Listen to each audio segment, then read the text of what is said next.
Blog Talk Radio. Here we go.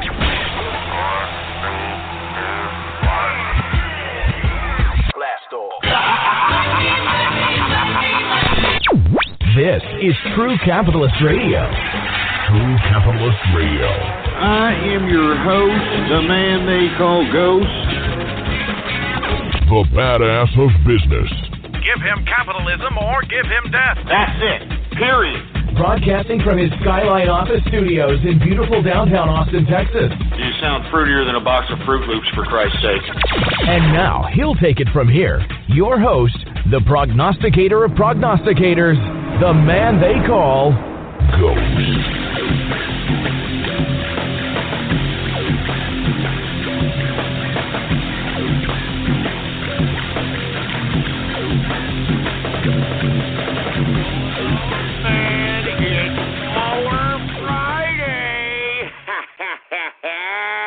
What's going on, folks? And thank you for tuning in with me to another edition of the True Capitalist Radio broadcast. And, of course, I am your host, the man they call Ghost. And once again, folks, I want to thank you very much for tuning in with me. This is episode number 459, number 459 for all the folks that are keeping track of the True Capitalist Radio broadcast. And before we get into anything else, I'd like for everybody to please spread it around like wildfire and let everybody know that True Capitalist Radio is in effect and in the house. And we are live every Monday through Friday, 4 p.m. Central Standard Time, right here on the official website of the True Capitalist Radio broadcast. And it is blogtalkradio.com/ghost.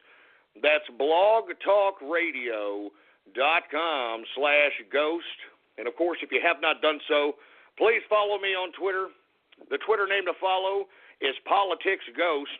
All one word, no underscores. PoliticsGhost is the name to follow. Now, I do understand that Twitter is now trying to ban a lot, or I shouldn't say ban, but shadow ban a lot of the Capitalist Army members. So, FYI, so once again, folks, if you have not done so, go ahead and go over to the alternative Twitter social media site. It is gab.ai. You could go ahead and type that into your browser, gab.ai.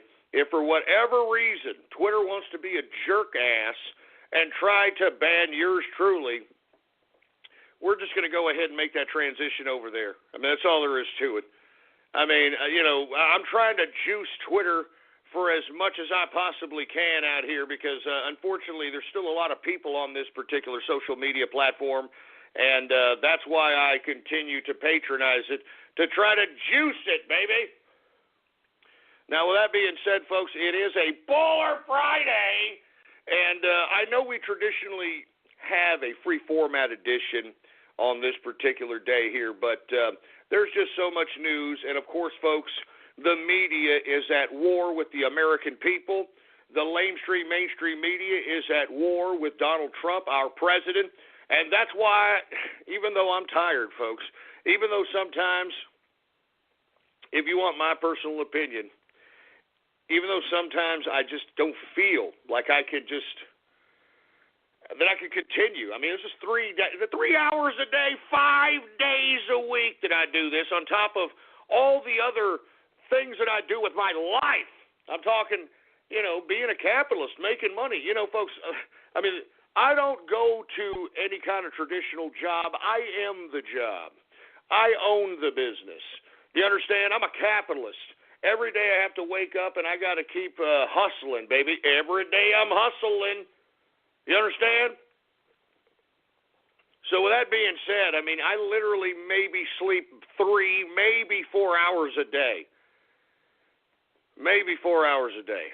Anyway, with that being said, folks, it's Baller Friday. And lo and behold, folks, I don't know what kind of a joke this is. I don't know who makes these types of holidays. Yesterday, folks, was National Margarita Day. And I wasn't going to make a big fuss out of it because I don't usually drink margaritas unless I'm on a beach or something. But today, folks, is National Tortilla Chip Day. And I want to be honest with you, whenever I think of tortilla chips, I think about this damn idiot, that Department of Homeland Security asshole that approached me at the taco bar and double-dipped my damn chip. Jesus Christ, man. Look, I don't want to go into that memory. As a matter of fact, now that we president now, when I finally meet the Trump administration, I am going to go to General Kelly, and I'm going to ask, who in the hell was that son of a bitch that came up to me and double-dipped my goddamn chip? Anyway, with that being said, folks, there's a lot of things to talk about, so let's just go ahead and get right into it. Now, let's go ahead and go into this helter-skelter stock market, for heaven's sake. If this isn't proof that some entities that have a vested interest in propping up this market or not propping up this market, all you got to do is just take a look at the intraday chart on any one of these index composites today, folks. All right? It was negative all day today until literally the last 20, 30 minutes of the goddamn trading session. I mean, what kind of crap is that? Now, for you folks that are unaware, the stock market here recently has reached all-time highs for the past 10 sessions in a row, if I'm not mistaken. The last time that has happened was the crash of 1987. So that is just something to consider, just a little bit of a tidbit. One mo again, let me tell you that we've had 10 record high sessions. Last time we've had something like that was prior to the crash of 1987. Now, with that being said, folks, I said that there was an interesting pattern with these crashes. You take a look at the crash of 1987. You take a look at the crash of 1999. You take a look at the crash of 2009. And there's probably going to be a crash in 2017. So 7997. I'm not trying to be a numerologist here, but I take all factors into consideration. So once again, I don't know who is propping up this stock market, but if you take a look at the damn intraday charts on these indexes, it doesn't even make any sense. Look at the Dow Jones Industrial Average right now. One-day chart.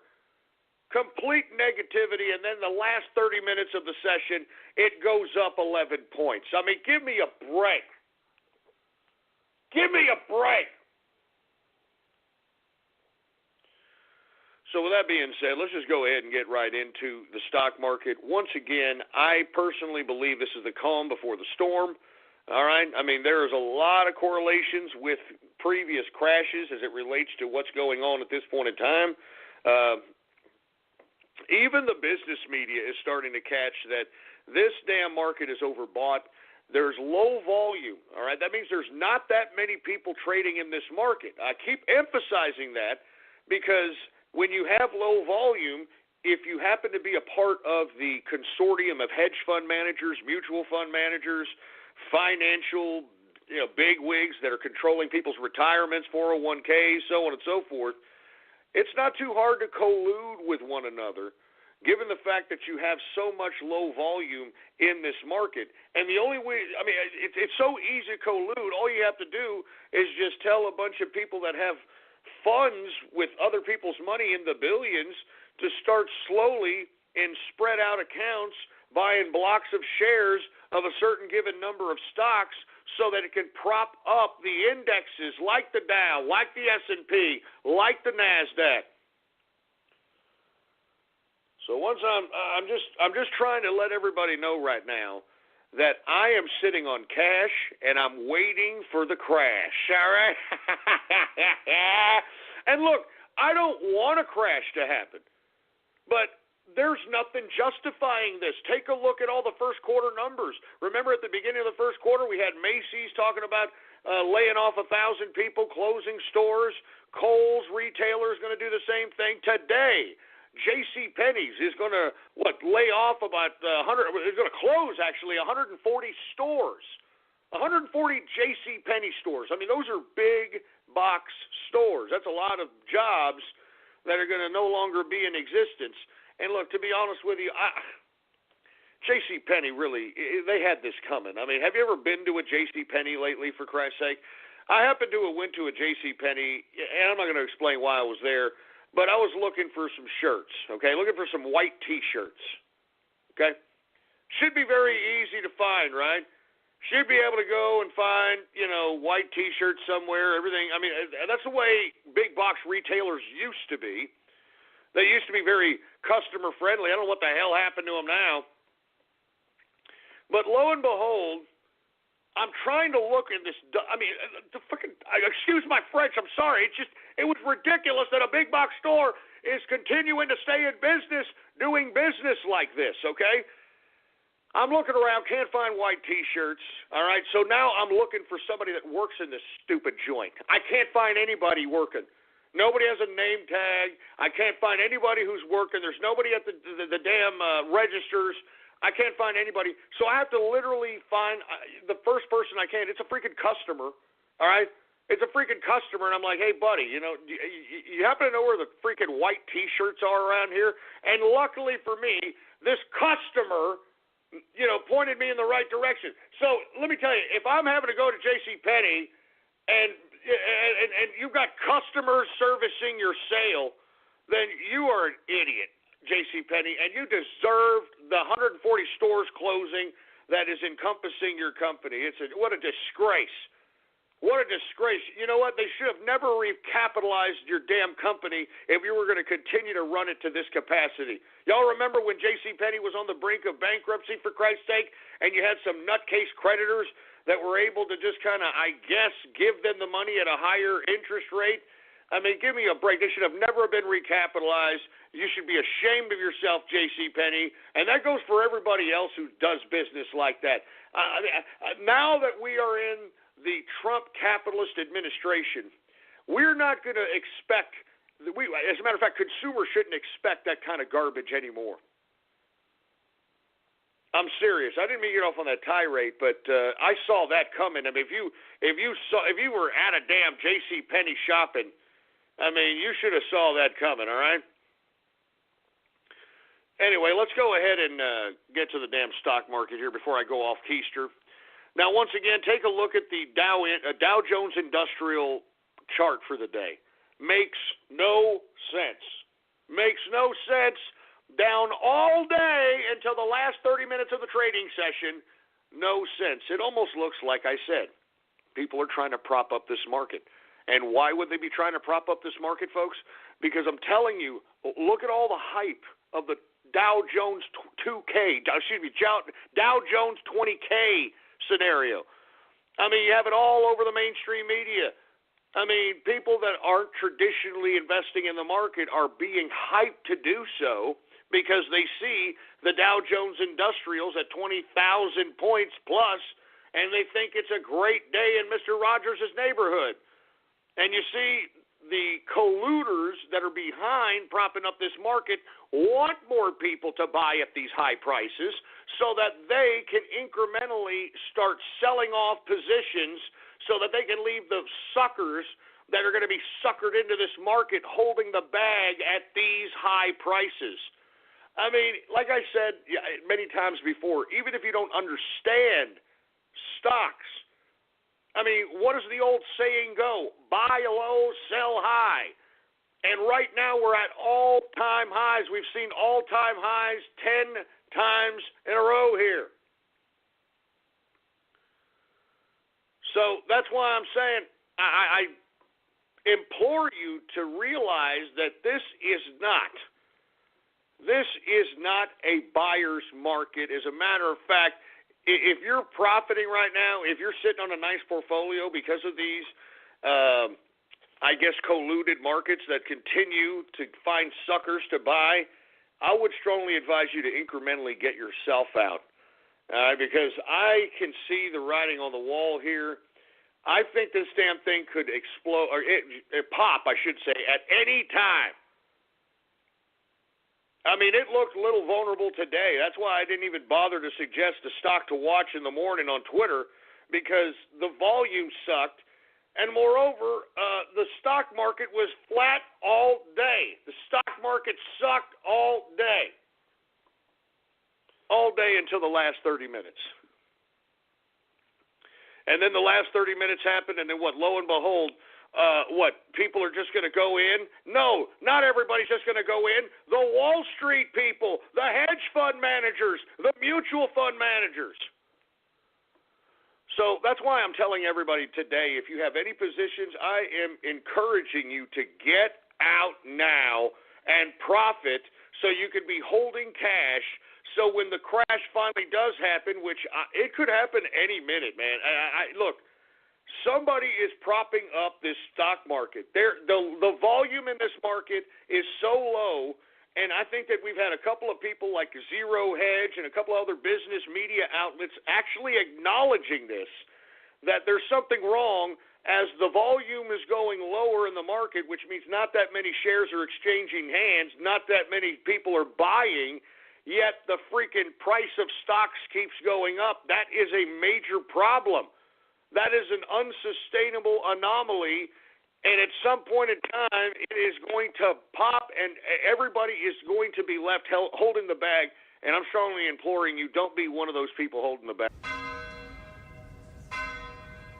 Calling the 2017 Mercedes-Benz GLA simply a compact SUV is like describing a cathedral as just 4 walls and a ceiling. The GLA is both a beautiful work of design and one of the most functional SUVs in its class, and it's available at an exceptional price.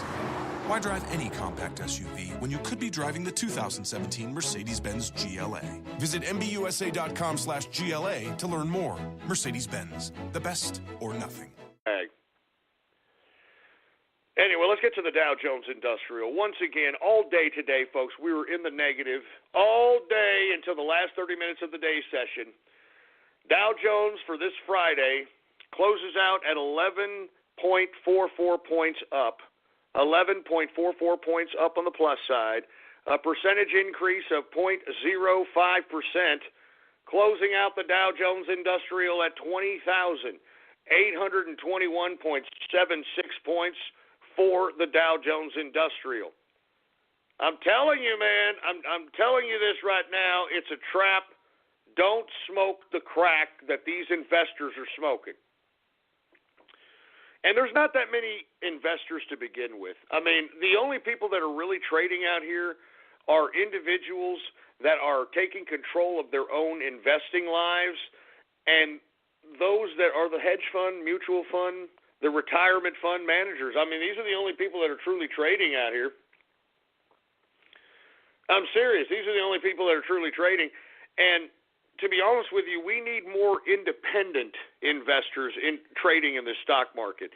And that's why I hope everybody's listening when I say, please tweet, please Facebook message, please email and mail the Trump administration, Mnuchin, Ross, and the SEC and everybody else. Tell them to lift the PDT rule on small investors so that they can have the freedom to trade how they want to. There should be no reason, once again, that individuals that are working, that are hard workers, that are trying to scrape out a living, there should be no reason why they are prohibited from partaking in pattern or day trading because they're out-regulated out of the market. I've never heard of such a thing.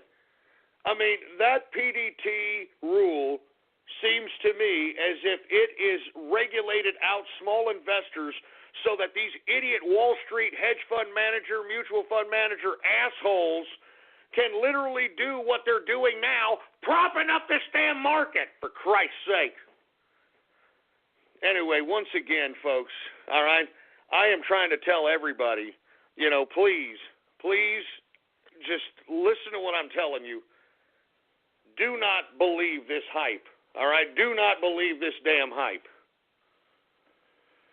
Anyway, let's get to the S&P 500. We got the S&P 500 up today, 3.53 points, a percentage increase of 0.15%, closing out the S&P at 2,367.34 points for the S&P 500. And you can take a look at that intraday chart. Same thing as the Dow. No effing sense. Let's get to the NASDAQ. The NASDAQ is also up today, folks, 9.80 points, a percentage increase of 0.17%, closing out the NASDAQ at 5,845.31 points for the NASDAQ composite. Once again, all these plus sides come at the last 30 minutes of the day's session, which says to me, somebody's propping up this market, folks. Somebody is propping up this market, and who would have a vested interest in doing so? None other than the people that got bailed out in 2009, Wall Street, the banks, the financial institutions, all these scumbags. So that's why they have a vested interest in doing so. They're just trying to incrementally get out of the market while suckers are buying at these high prices, all right? Anyway, let's get to commodities, shall we? Now, folks, what have I been saying about energy? Wouldn't touch this with a 10-foot pole. I do not believe that OPEC is obliging the production cuts that they agreed to some months back. And as a result, we are in a very precarious position in the energy market. And that's why I don't like that kind of precarious uncertainty. So with that being said, I am not a buyer in the energy market whatsoever. But I will still cover it because there's still people out here maybe day trading, maybe trying to think of a play. So let's go ahead and let's give it the rundown here.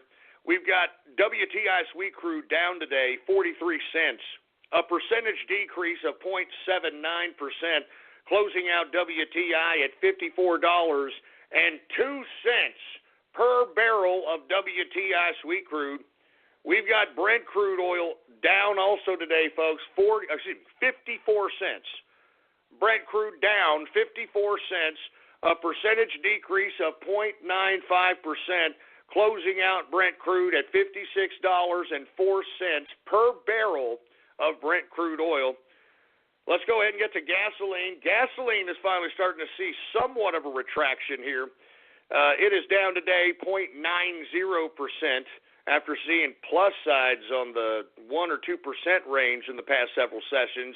Once again, gasoline is down 0.90%. Natural gas, the feast or famine commodity, it is up modestly today, 0.38% increase on the day for natural gas. And heating oil is down today, 1.01% decrease on the day for heating oil. Let's go ahead and get to the metals, shall we? The metals! Let's get to the goddamn metals! We've got gold up today, folks. Gold is up. I mean, it doesn't make any sense, does it? Equity's up, gold's up. That just goes to show you this helter-skelter, uncertain market. No one knows what the hell to do. But once again, as I've always suggested, when uncertainty sets in, that's when you have people going to the last resort. And, of course, that is, metals. Anyway, we've got gold up $6.60, a percentage increase, of 0.53%, closing out gold at $1,258 even. $1,258 even per troy ounce of gold. Now, silver, on the other hand, took a dramatic increase today, and that just goes to show you, once again, uncertainty. Silver is up 23 cents, a percentage increase of 1.26% increase on the day for silver, closing out silver at $18.42 per troy ounce of silver. Let's get to copper, shall we? Copper is up 0.92%, and platinum. Whoa, I haven't seen platinum jump like this in a minute. Platinum is up 1.77% increase on the day for platinum. Good God, man. Anyway, let's go ahead and get to the agriculture commodities, folks. Let's get to the grains. Now, once again, I can't really tell you what the hell these guys are doing in the commodities markets right now. Once again, more uncertainty setting it in, and you can basically tell by the rundown I'm about to give here. We got corn down 0.47% decrease on the day. Wheat down 1.21% decrease on the day for wheat. Oats down 1.09% decrease for oats. Rough rice down 0.48% decrease for rough rice. Soybean up 0.17 increase for soybean. Soybean oil up 0.25% increase on the day for soybean, and canola down 0.10% decrease on the day for canola. Let's get to the soft, shall we? Now, let me tell you, this is bloody murder here in the first several commodities in this index. Let's take a look. Cocoa is down. I mean, it is continuously going down. It's even gone down during Valentine's Day. So, wonder what's happening in the chocolate market, to say the least. Anyway, cocoa is down 1.58% decrease on the day for cocoa. Coffee. Hey, dude, just don't talk to me. Don't talk to me unless I have my coffee, dude. Just don't talk to me. Shut up, you manlet! Anyway, coffee is down today, folks. Coffee is down 2.47% decrease on the day. Good God. Good God. And, of course, that doesn't mean you're going to pay any less for a damn cup of coffee at Starbucks. And I'd like to take this opportunity right now to remind everybody, boycott Starbucks. Boycott Starbucks, for Christ's sake, that anti-American company. Boycott Starbucks.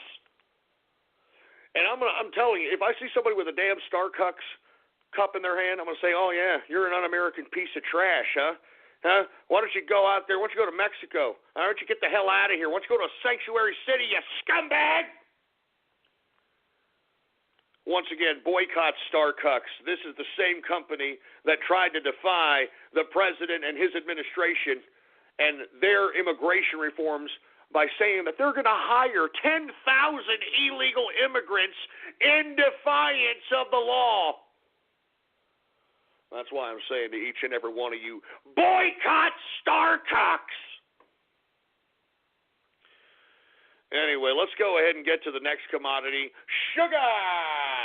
Sugar is down today, 1.59% decrease for sugar.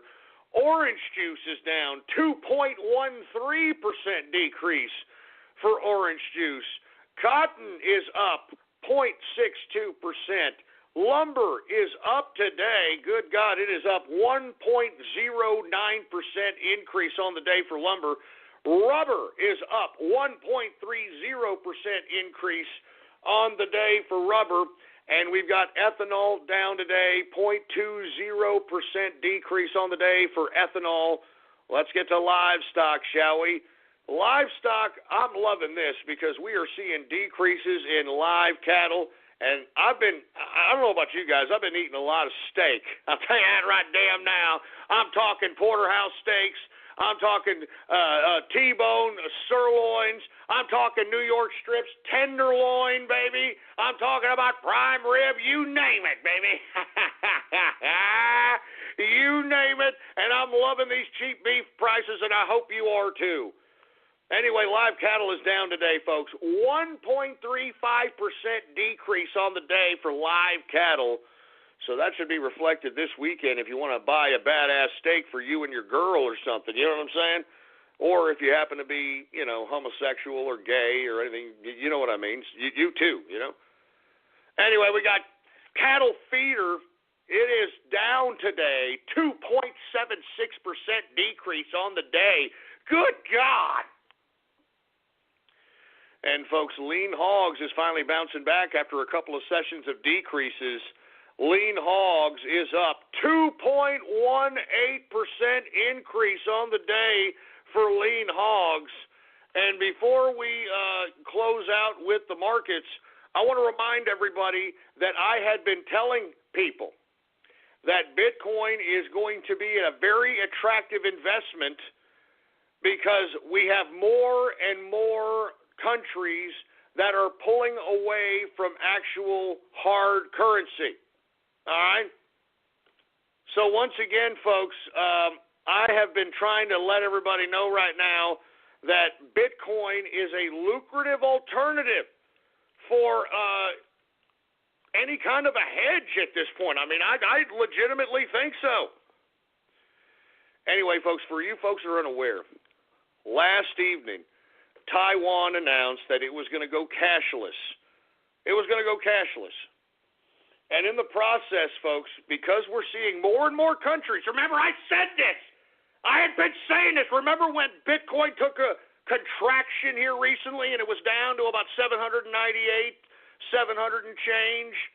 I said, look, this is only because China is trying to manipulate this currency, but even though it tries, you have so many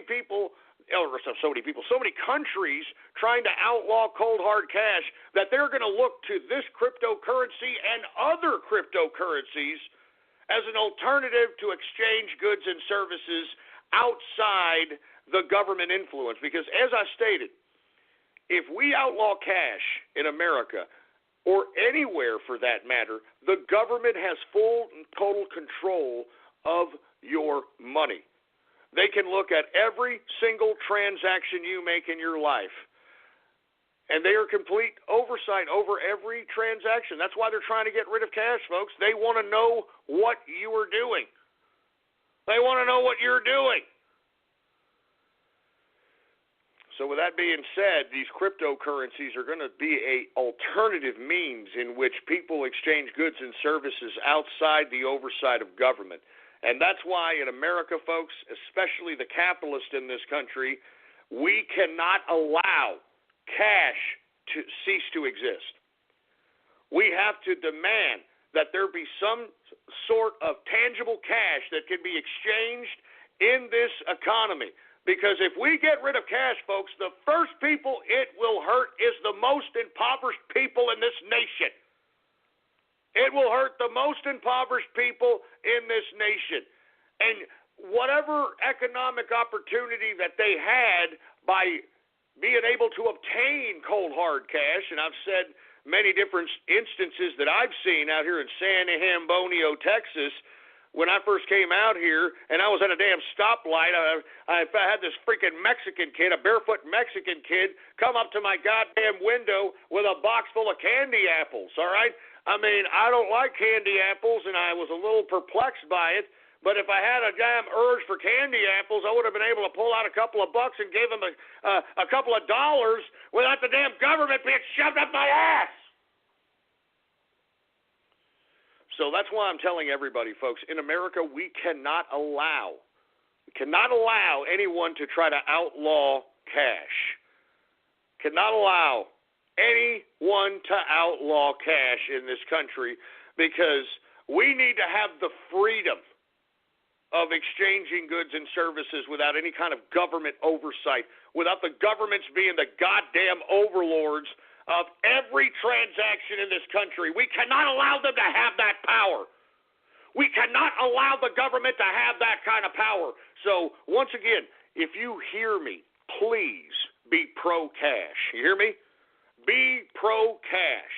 Be pro-tangible cash. If you care about the poor in America and don't want them to have welfare anymore but still have economic opportunity, be pro-cash, baby. Anyway, with that being said, let's go ahead and take a look at Bitcoin. Now, Bitcoin is fastly approaching the price of gold, folks. It's fastly approaching the price of gold. Now, if you want my personal opinion, now you may want to take a look. This is why I am really, really anxious to see the Trump administration's new tax code, because under the old tax code, Bitcoin is not viewed as a currency. It's viewed as property. And it's viewed as property until it's actually liquidated. So if by some chance, which looks very, very possible here in the near future, Bitcoin surpasses the price of gold, I would straight go and exchange Bitcoin for physical gold. All right, and you need to check with your tax officials. I am not a tax expert, but in my opinion, if you were to exchange the Bitcoin to gold, so long as you didn't sell the gold into liquidity or any currency, that is still considered property. So technically, you're moving the Bitcoin from a cryptocurrency capacity into physical troy ounces of gold, and it doesn't necessarily become taxable. In my opinion, look, I'm just giving you opinion for educational purposes only. I mean, this is my opinion, so you may want to consult a tax expert, but I know for a fact that here in the past tax codes, Bitcoin has been referenced as property. So long as you don't liquidate it into actual currency, you aren't going to be taxed on that. Now, let's say you were to liquidate the Bitcoin into American currency, into American dollars, like you exchanged the Bitcoin and you got the equivalent in American dollars, that's when you were going to pay taxes. And depending on how and you're going to claim it, I'm assuming it will be capital gains. And under the current capital gains tax, it's like anywhere from 35 to almost 40%, depending on the tax bracket. So once again, folks, this is how you have to think about things when you're a capitalist, so that you can actually make your money work for you. All right? You can actually make your money work for you. Now, once again, with that being said, let's go ahead and get to the Bitcoin price here. Bitcoin today, as of right now, is $1,181.01. Let me tell you that one mo again, all right? $1,181.01 per Bitcoin. Man, unbelievable. I'm telling you this right now. If it gets to the price of gold, I mean, just start exchanging for gold as far as I'm concerned. Physical gold.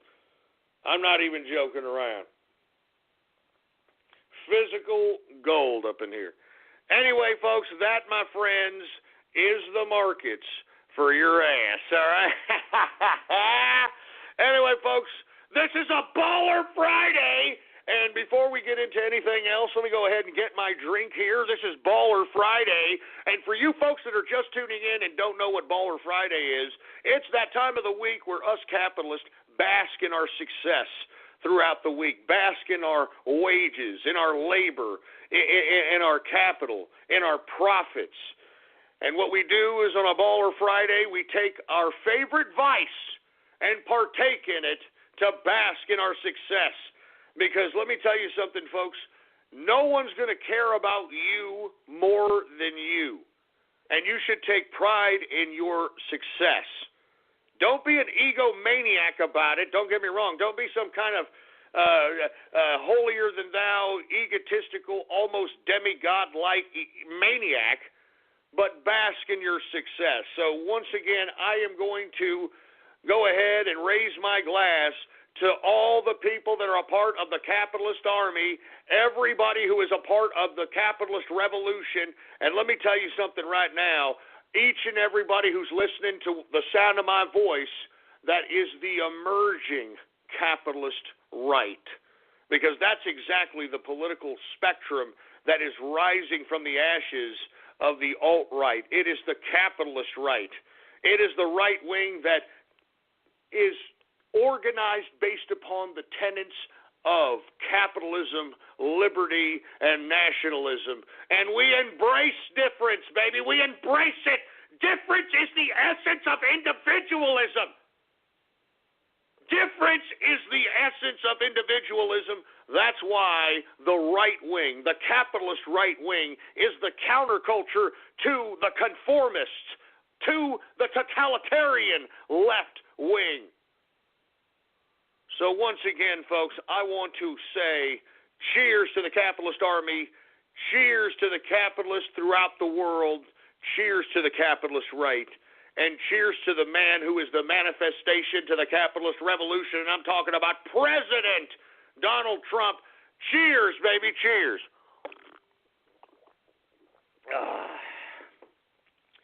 I'm telling you that's pretty good. And look, it doesn't mean that you have to have any kind of alcoholic beverage as part of your vice for this Baller Friday.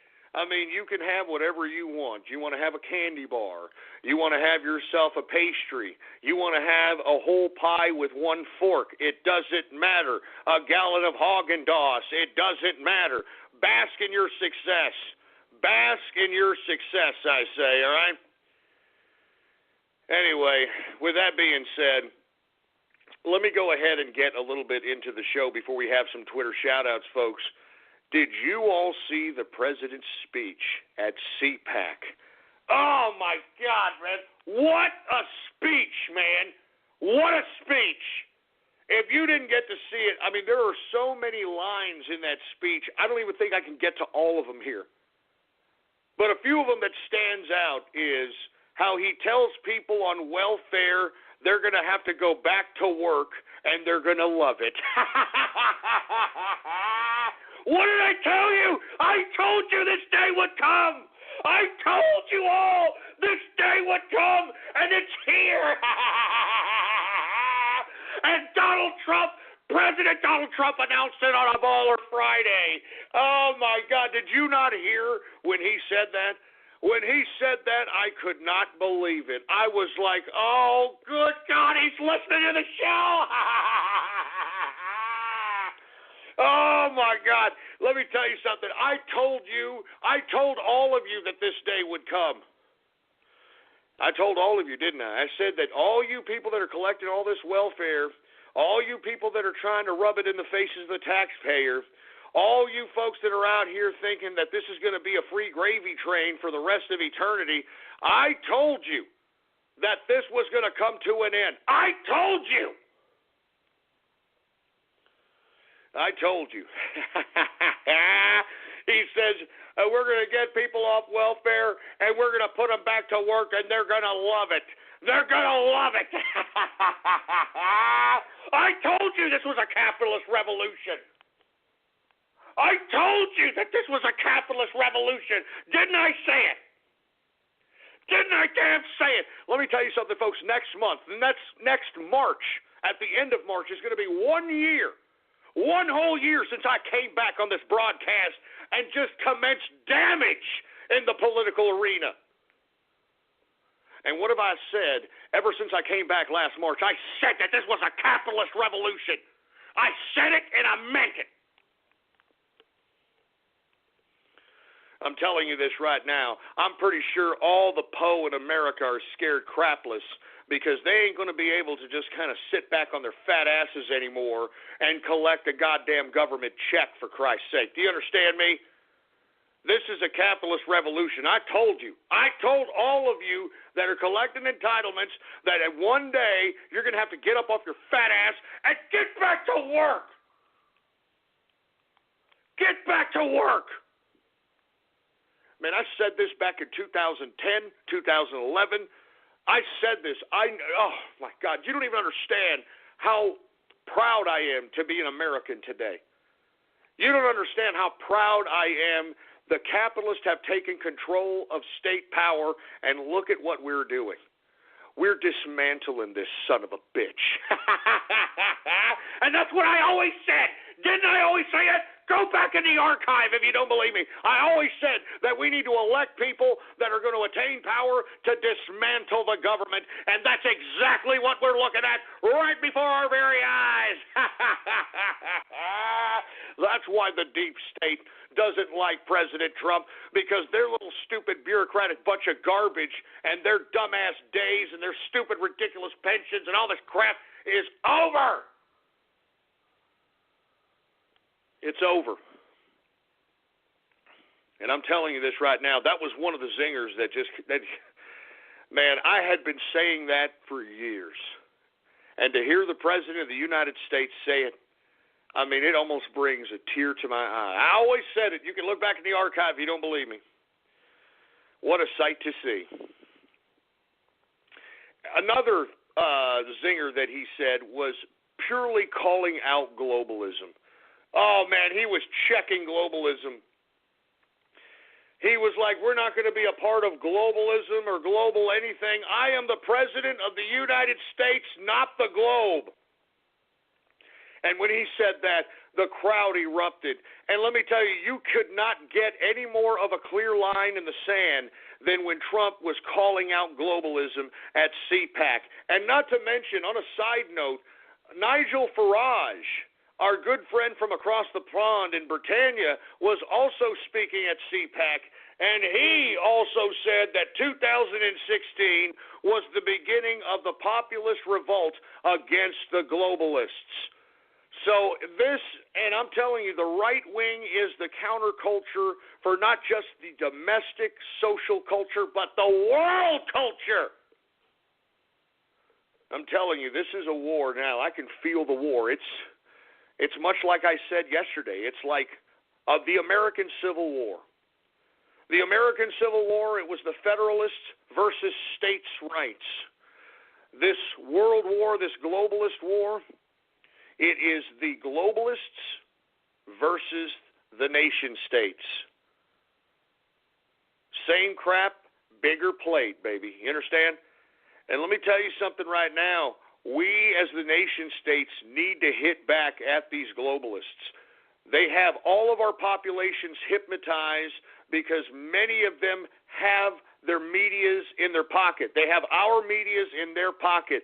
That's why Donald Trump called out the media in this same speech at CPAC.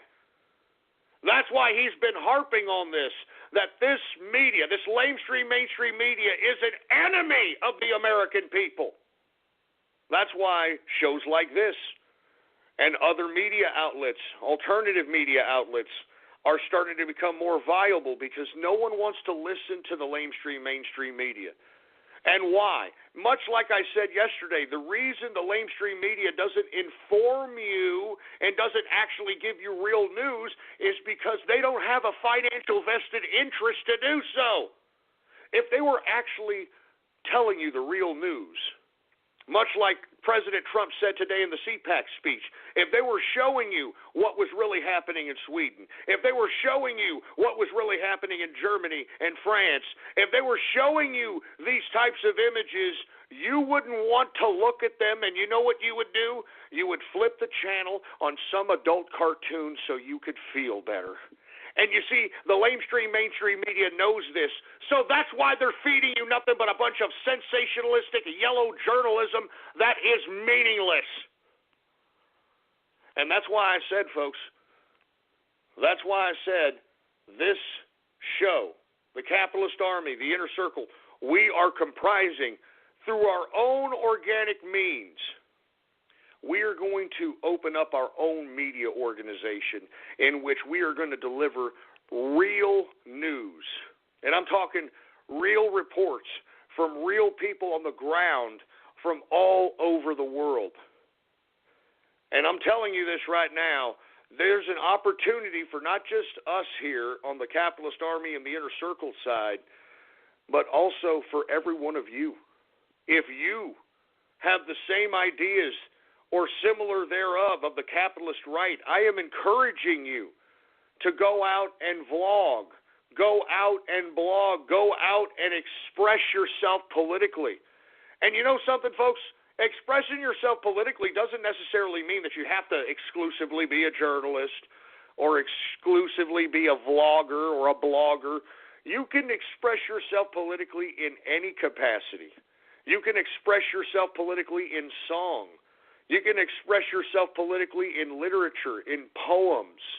Because remember, folks, if we are going to take control of this new specter that is looming over the world, which is based in capitalism, we have to take control of every aspect of human interest. And that's why I'm calling on everybody. If you're a poet, then create some pro-capitalist, individual, liberty, and nationalistic-based poetry and make it sound attractive, make it sound valiant, make it sound patriotic. If you're a songwriter, if you have a band, I mean, this is what I'm talking about. We have to encapsulate it all. If you're an artist, paint pro-capitalist, pro-individual, pro-liberty, pro-national, pro-American art. And, of course, if you're not from America, put your flag. Be nationalistic about Britannia if you're from Britannia. Be nationalistic about France if you're from France. Be nationalistic. Because, listen, right now, the current system of globalism does not have our best interest at hand. The current system of globalism that has been forced upon us only benefits a very small group of people that have very nefarious interest in mind as it pertains to humankind's well-being. So that's why we have to be the counterculture, folks. The capitalist right. We have to be the counterculture. And we have to infiltrate every art, every piece of literature, everywhere, so that we can lure those mindless folks that are out here protesting for no reason. I mean, not realizing that Donald Trump is not the boogeyman that caused the ills in their lives. Donald Trump has barely been the president for a month. If you feel as if society has gave you a bad deal, if you feel that life has given you a bad card, if you feel that you're in a precarious situation or an unfortunate situation or a bad situation right now, don't blame Donald Trump. Blame, first of all, the person that you look at every morning in the mirror, and then you got to look at your parents. You got to look at previous administrations. I mean, there are a bunch of other people to blame than a guy that just barely got into office a month ago, you mindless idiots. And a couple other zingers before I get to Twitter shout-outs. Donald Trump also called out the Clinton News Network, man. Oh, I'm telling you, it was a great speech. There were so many things that he said in that speech, and I also wanted you to all notice that was red tie Trump. You notice that? That was red tie Trump. And for you folks that think I'm just kind of going off keister, folks, I'm not joking. Whenever he's not necessarily telling the whole truth, he wears the blue tie. You notice that when he was next to Benjamin Netanyahu, that was blue tie Trump.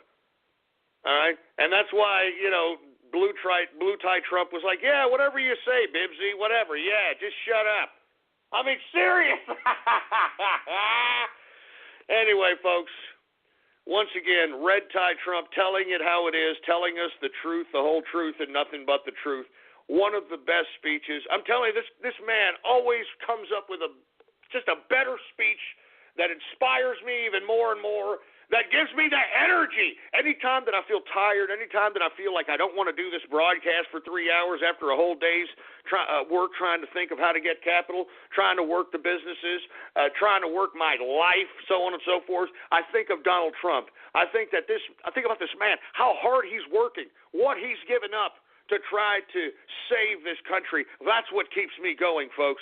I mean, Donald Trump is a 70-year-old man, and he's working probably 15, probably 18, 20 hours a day. This guy is a machine. So that's why I continue to do what I do, regardless of how tired I may be, regardless if I may be not up to my fullest potential. I know that I got to continue to do what I'm doing here because I know that I'm reaching at least anywhere from 50 to 70,000 live listeners every day. And these are folks that are listening in to not just hear me babble, but to hear news and to hear the truth and to hear ideas and provoking thoughts. Even people that don't agree with me are listening to this broadcast because I provoke thought. I provoke thought. Anyway, folks, let me go ahead and calm down here. I want to say that was a great speech by President Donald Trump. Please watch that speech if you have not done so. It's probably all over the internet by now. Anyway, with that being said, let's go ahead and get to some Twitter shout-outs, okay? And for all you folks that are unaware, okay, the Twitter shout-outs, all you got to do to get one is retweet the first tweet on my Twitter account.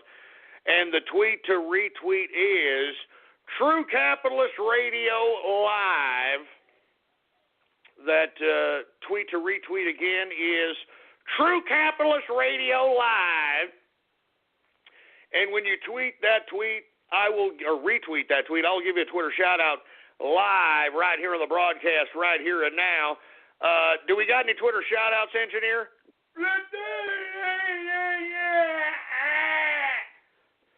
All right. Well, oh, yeah, and you know what? I almost forgot. I guess it's about time to put up the contest, isn't it? Yeah, I know. I've seen all your Twitter posts. I've seen it all over the internets. I've seen it in the troll terrorist and cyber vermin parts of the digital ghetto, that everybody's waiting for to see the future of Radio Graffiti if people are going to, what is it? It's Team Fortune Cookie for Pro Radio Graffiti against Team Optimism for Radio Graffiti going bye-bye. Okay? So with that being said, let me go ahead and post those now. Okay? Let me go ahead and post those now for all those folks that are kind of in there. They're kind of like, I want to go ahead and hurry up, and I want to see. I want to see it myself. I want to buy one. I want to buy 5 of them. Calling the beautifully redesigned 2017 Mercedes-Benz CLA simply a 4-door coupe is like describing a world-class athlete as just a good runner. With its sleek profile and powerful turbocharged engine, the CLA offers agility and design that are unmatched in its class, and it's available now at an exceptional price. Why drive any 4-door coupe when you could be driving the 2017 Mercedes-Benz CLA? Visit mbusa.com/CLA to learn more. Mercedes-Benz, the best or nothing. Well, with that being said, hey, engineer, can you start posting up the autographs of Mr. Fortune Cookie and Mr. Optimism on ghost.market, please? All right, let me go ahead and let's go ahead and do that. The engineer is currently in the process of doing that. And once again, before people start bitching, okay, Mr. Fortune Cookie unfortunately had to be priced $1 more because China is imposing an export tax on the True Capitalist Radio Show in order for me to legally sell Mr. Fortune Cookie merch. So unfortunately, there's $1, export tax thanks to Mr. Fortune Cookie, all right?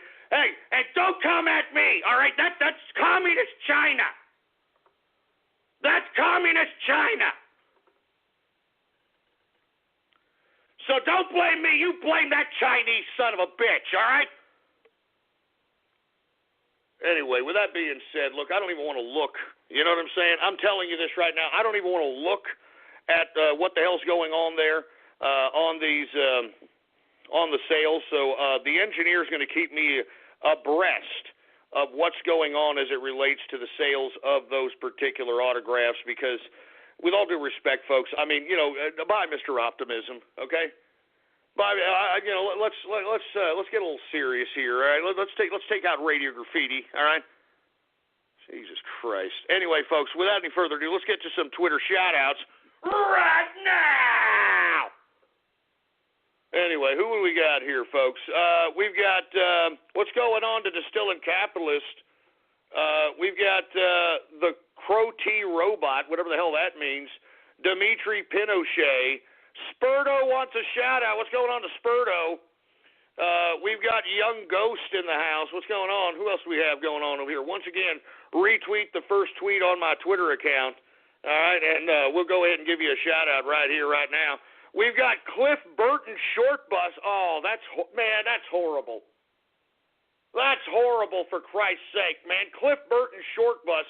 And for you folks that don't know who Cliff Burton is, Cliff Burton was the former bassist, the original bassist of Metallica. Unfortunately, he was on a tour bus when he unfortunately got killed in a tour bus crash accident. So for this idiot to say Cliff Burton Tour Bus or Cliff Burton Short Bus, I think that's horrible. Anyway, what's going on to Krillin, Broly, Capitalist Kush, Stay Off My Turf? What's going on, man? Who else do we have here? We've got Raiden Snake, Dots Kit. What's going on? We got Danky Kane Capitalist. How you doing? Green Bio in the house. We got Silent Capitalist. Team Fortune Cookie. Yeah, real funny, you idiot. We've got Rock Ape. We got the TCA news feed in the house. Who else do we have here? We've got the Zetatron, whatever the hell that's supposed to mean. Here we've got Mr. Optimism, well, whatever the hell that's supposed to mean, all right? Who else do we have here, folks? Once again, retweet the first tweet on my Twitter account, and I will give you a Twitter shout-out live right here on the broadcast. We've got Tom in the house. How you doing, Tom? What's going on to Snow White? We've got, I'm not going to say that disgusting name. We've got the J.C. Penney of autographs. Oh, you son of a bitch. You shut up your ass. You son of a bitch. The J.C. Penney of autographs. Why don't you go shove it up your ass, for Christ's sake? Huh? Why don't you shove it up your ass? What do you want me to? You want me to get a Patreon or something, huh? You want me to start accepting donations or something, huh? Hey, shut up. I'm selling you a product. Shut up. Just shut up. Why don't you all just shut up? Good God. Give me the mic. Yeah, real funny ass crack, all right? Anyway, we've got BJs for Bitcoins. Are you kidding me?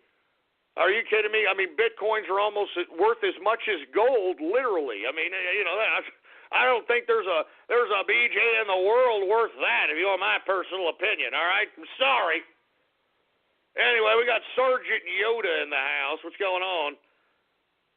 We've got the Green Leader in the place. What's going on? Ginsburg the pedo. Yeah, no kidding. Did y'all see that? Old Ginsburg on the Supreme Court is pro-pedo. That's reassuring, isn't it? That's reassuring. Anyway, we've got beat NG's ass. No, I don't want to beat NG's ass. I mean, come on. They want me to beat you up, engineer. What the hell's the problem? Yeah, exactly. Jesus Christ, beat the engineer's ass. Anyway, we are now in the second hour of the True Capitalist Radio broadcast. And, of course, I am your host, the man they call Ghost. And once again, folks, I want to thank everybody for tuning in with me. Before we get started on anything else, I'd like for everybody to please spread it around like wildfire and let everybody know that True Capitalist Radio is in effect and in the house. And we are live every Monday through Friday, 4 p.m. Central Standard Time, right here on the official website of the True Capitalist Radio broadcast. And it is blogtalkradio.com/ghost. That's blogtalkradio.com/ghost. And, of course, if you have not done so, and what we're doing right now, follow me on Twitter. The Twitter name to follow is PoliticsGhost. All one word, no underscores.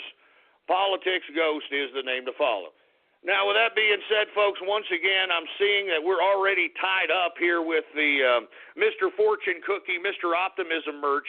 And, of course, if you don't know where to get it at, all you have to do right now is type in your browser ghost.market. All right, that's ghost.market.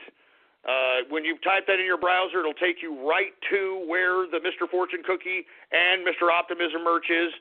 I'm all Team Optimism, baby. All right? Let's get rid of Radio Graffiti and let's get serious. Let's get serious. And, of course, the Inner Circle discount code is in effect. All right? It is in effect. And for you folks that are wondering if there's any more Inner Circle slots, well, you're going to have to figure that out on your own. There's going to be about 10 put up this weekend, and I'm not going to announce it. You're going to have to figure that out on your own. Anyway, we got the Smiler in the house. What's going on? We've got, I'm not going to say that disgusting name. People are getting sick.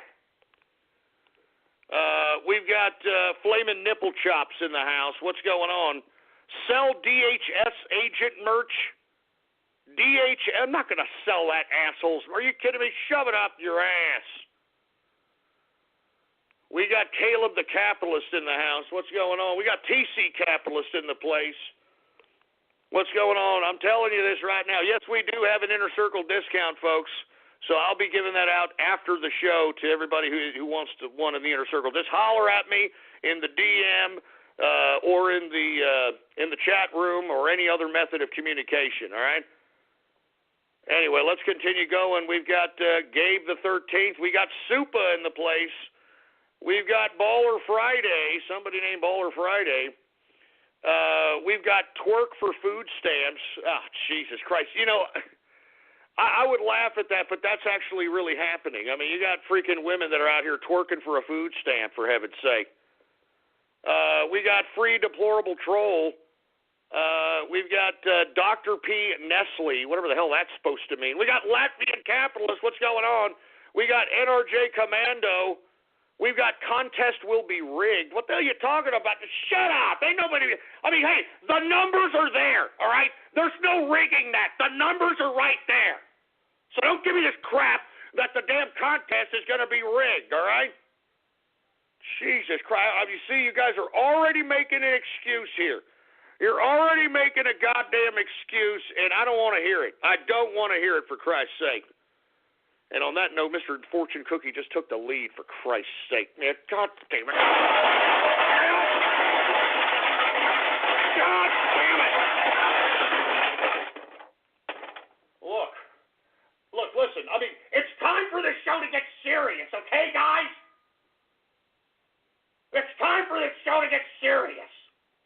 It's time for this show to get serious, man. Give me the mic. Give me the mic. You know something? I almost forgot. What do you idiots do if you lose? How about that? I mean, I got to go back to, being a tarred magnet by bringing in Radio Graffiti for 30 or 40 minutes. If Mr. Fortune Cookie happens to sell more, and what are y'all going to do? What are y'all going to do if you lose? What are you all going to do if each and every one of you troll terrorists and cyber vermin lose? What the hell are you all going to do out there for me, huh? I mean, I'm doing all kinds of stuff for you. What the hell are you all going to do for me, for heaven's sake? I'm going to think about it, all right? That's what I'm going to do. I'm going to think about it. I'm going to make y'all suffer, all right? I'm telling you, this is Mr. Optimism. Go out there and promote Mr. Optimism merch, man. Anyway, let me get a couple of more Twitter shout-outs and we move on with the broadcast. What's going on to Commando Nando? We've got Cuck Lives Matter. How you doing, man? Who else do we have here? I'm not going to say these disgusting names. I'm telling you, look at how disgusting you people are getting here. You people are disgusting. Happy birthday, Chris Chan. Oh, no, screw that. No. Oh, no. Isn't that fruity Aspie Tart's birthday? Are you kidding me?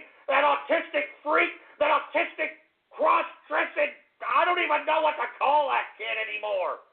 Oh, God, I can't believe you idiots made me say that about that freaking, what is he now? Is it a cross-dresser? Is it a tranny? It is a pansexual. It is a gender fluid. What the hell is going on? Give me the mic. Hey, you know what, Chris Chan? Go shove it up your... Well, you'd probably like that. Screw you and your birthday. I curse your birthday, Christian Chandler. I curse your birthday. You are a cancer on the internet.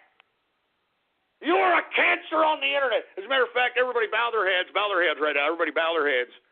God, if you're listening, can you please remove Christian Chandler, please, all right?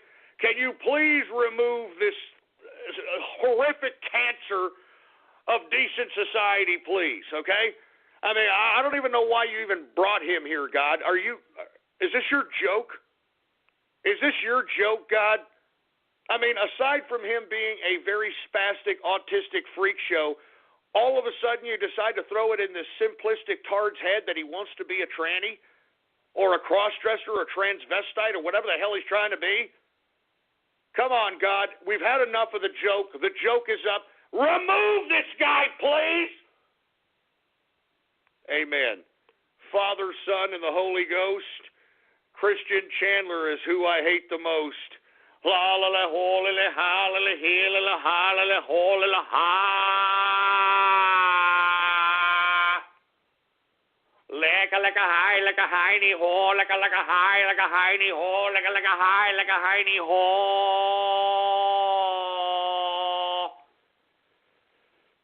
All right, that's good enough. I hope that God hears our prayers. Amen. And I can't believe that you idiot troll terrorists and cyber vermin made me say that. I'll tell you that right damn now. Anyway, we got Tweely Atkins in the house. What's going on? We've got, I'm not going to say that disgusting name for Christ's sake. We got Lego Fan 420. We got Big McLarge Huge in the house. What's going on to Ignacia? What's going on to the Keystoner? What's going on to Polak? What's going on, man? Johnny Cornbread in the house. Hoodie in the place. Hagless in the house. Humie in the place. What's going on, baby? Anyway, who else do we have here? We've got, Remember the Alablow?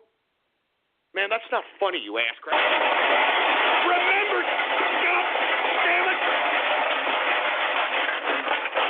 Remember the Alablow? You assholes, we just suffered 4 tornadoes in one night. We suffered 4 tornadoes in one night out here. I'm lucky to even be broadcasting to you right now. I'm lucky to even be broadcasting. Remember the Alablow. You know what? You go suck an egg. You know what? I'm not letting you idiots ruin my Baller Friday. That's it. No more Twitter shout-outs. You can all just go shove it up your goddamn clogged up poopers for as long as I'm concerned, all right? You all go shove it up your clogged up poopers. Give me the mic. You all shove it up your clogged up poopers, for Christ's sake, man. I'm not even joking. I'm not even joking. Good God. Anyway, folks, let me just calm my ass down here. Let me just take a deep breath. And hey, engineer, how does it look on the? How does it look as far as the sales are concerned, engineer?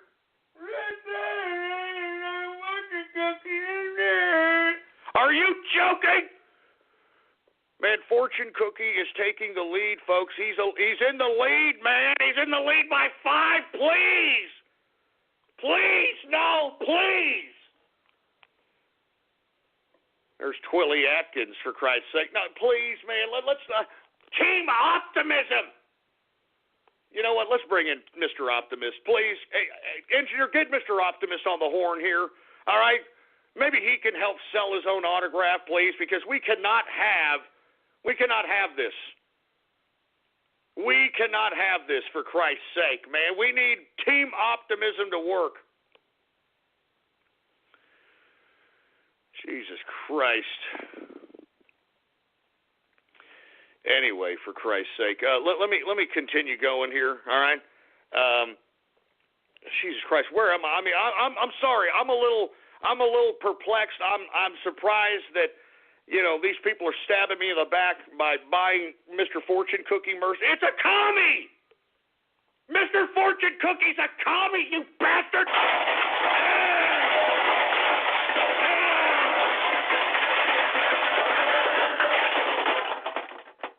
God damn it! It won't go away. I want radio graffiti to go away. It won't go away. I want it to go away, and it won't go away.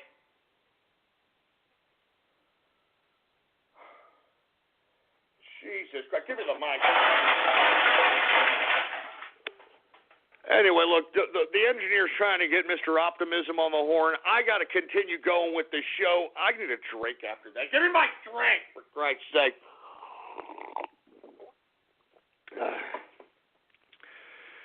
Jesus Christ. Anyway, where the hell was I at, engineer?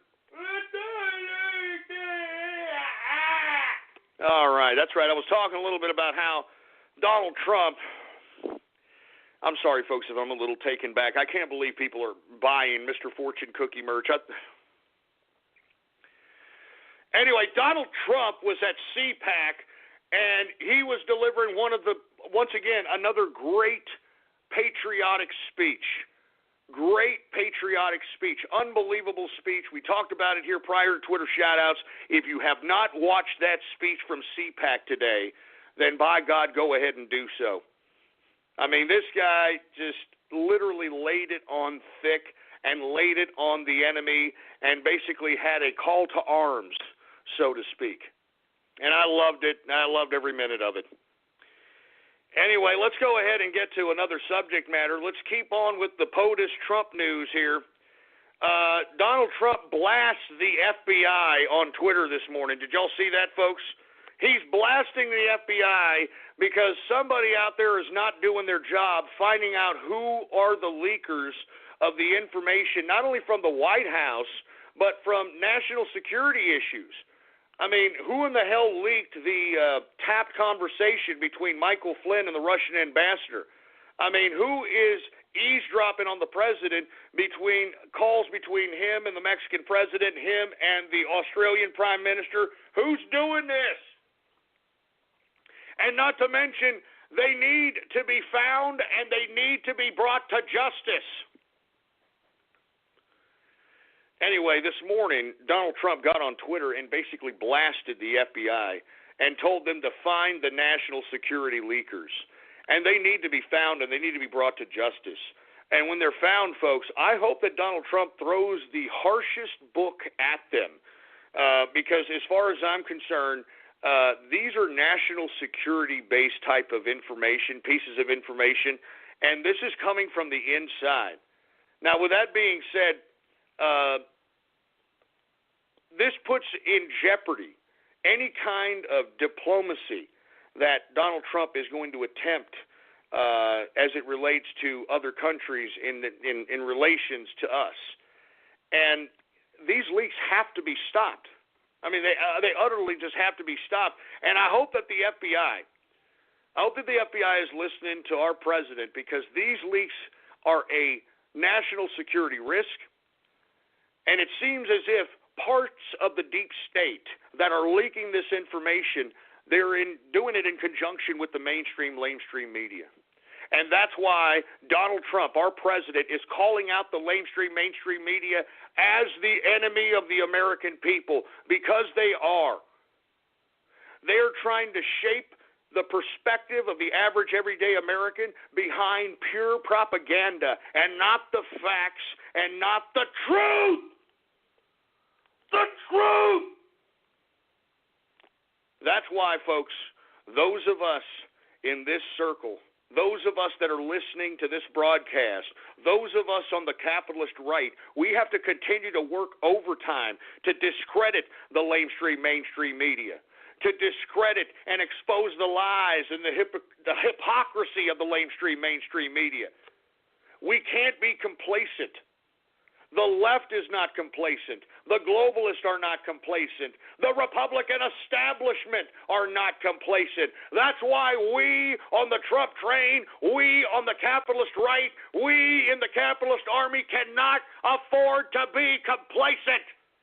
And that's why I do this broadcast every day. Do you understand that? That's why I do this broadcast every day.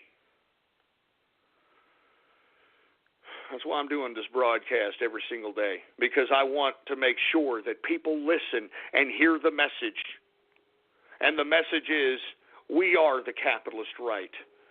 All right? Capitalism, liberty, and nationalism, embracing difference. Difference is the foundation of individualism. Do you understand that? It's us against the world, folks. It's the capitalist against the globalist. It's the capitalist against the political establishments. It's the capitalist against the world, and we will prevail. Because as I stated time and time again, we own these people in government because we pay taxes. We own these politicians. We own these little people, and that's what we're doing right now by Donald Trump. The manifestation of the capitalist revolution. He is asserting the authority of the capitalist over the bureaucratic state. And it is a great sight to see, if I don't say so myself. It is a great sight to see. Once again, folks, for you folks that are unaware, Donald Trump this morning was completely calling out the FBI and saying, hey, it's time to fight. It's time to find these leakers that are out here and that are leaking this national security classified information, and they need to be brought to justice. And that's all there is to it. And in response to that, folks, believe it or not, the White House decided, since the deep state is working with elements of the mainstream media, the White House decided to ban CNN, New York Times, Politico, and the Washington Times out of the White House press briefing room. Oh! Base Trump, baby! That's base Trump! Base Trump, man. CNN, New York Times, Politico, and the Los Angeles Times kicked out of the White House briefing room. They were out there playing with their pecker shafts, from what I understood. All right? They were out there playing with their damn pecker shafts. And they were crying on Twitter. Did you see the tweets by these damn idiots? Oh, we weren't allowed to go into the press room. It's not fair. And Donald Trump hates this.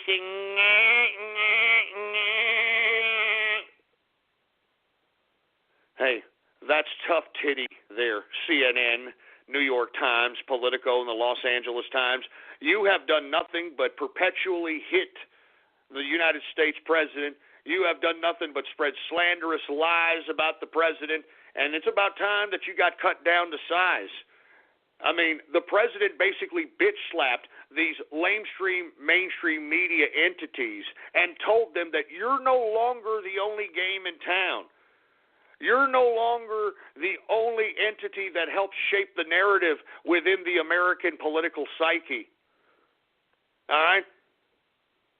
You aren't the only ones that have influence over the people. And I think I forgot BuzzFeed as well. BuzzFeed was also kicked out as well. So this is a beautiful day in America, folks. I mean, what did I tell you? Right when Donald Trump took office, he was going to hit the ground running, and he was going to shock the system, and he was going to rock the planet. And that's exactly what he's done thus far. I mean, I am completely okay with what he has done. What I'm not okay with is some of the lackadaisical attitude of the Republican Party, which we're going to talk about here in a minute. But once again, folks, we on the Trump train, we on the capitalist right, we have to back up this president full throttle because he has no support. That's why he's going out there talking directly to the people. That's why he's going out there continuing these rallies, because he's bypassing the mainstream media. They have to cover his speeches. They have to deliver what he's going to say. He's the president. So that's why, in my personal opinion, what I think Donald Trump is doing, he should continue to do. I hope that he has more rallies. I hope that he has more press conferences in which he bypasses the media and just talks directly to the American people, because that is his secret sauce as far as I'm concerned. People know that he's being genuine. People know that he's not some scripted and some kind of plastic politician that we've come to know and love. That's why I'm saying, folks, I'm proud to be an American today. I'm proud to be an American, and I'm proud that this man is the President of the United States. And let me tell you, it's going to be a long, hard slog fighting against these establishment political lackeys. And it's going to be a long, hard slog fighting against their minions that they've got hypnotized via psychotropic drugs and propaganda. But we will prevail. I have no doubt in my mind we will prevail because, I mean, this is all we have. This is our last line in the sand. If for whatever reason Trump fails, then globalism will engulf this United States of America, and we will lose our sovereignty. Mark my words. That's why I'm so serious about this broadcast. That's why I'm taking a more serious approach, and that's why, folks, we're also going to add a media outlet to this broadcast to deliver real rich content, real rich news, real rich information, so that everybody understands the truth and not some slanted version thereof. Anyway, let me continue going here, folks. Once again, great news. The White House bitch slaps the mainstream media by banning CNN, New York Times, Politico, Los Angeles Times, BuzzFeed from the White House press briefing room. So I wonder if that means that, those seats are open there. If so, I'd like to send a correspondent out there so that we can start covering the White House, Mr. President. All right? I'm serious. I'm going to send a correspondent out there. We want to make sure that we have the firsthand knowledge, the firsthand reporting from the White House itself. So I'd love to see it. I'd love to have a correspondent out there. I'm telling you, we're doing things out here on the Capitalist Army and Inner Circle front.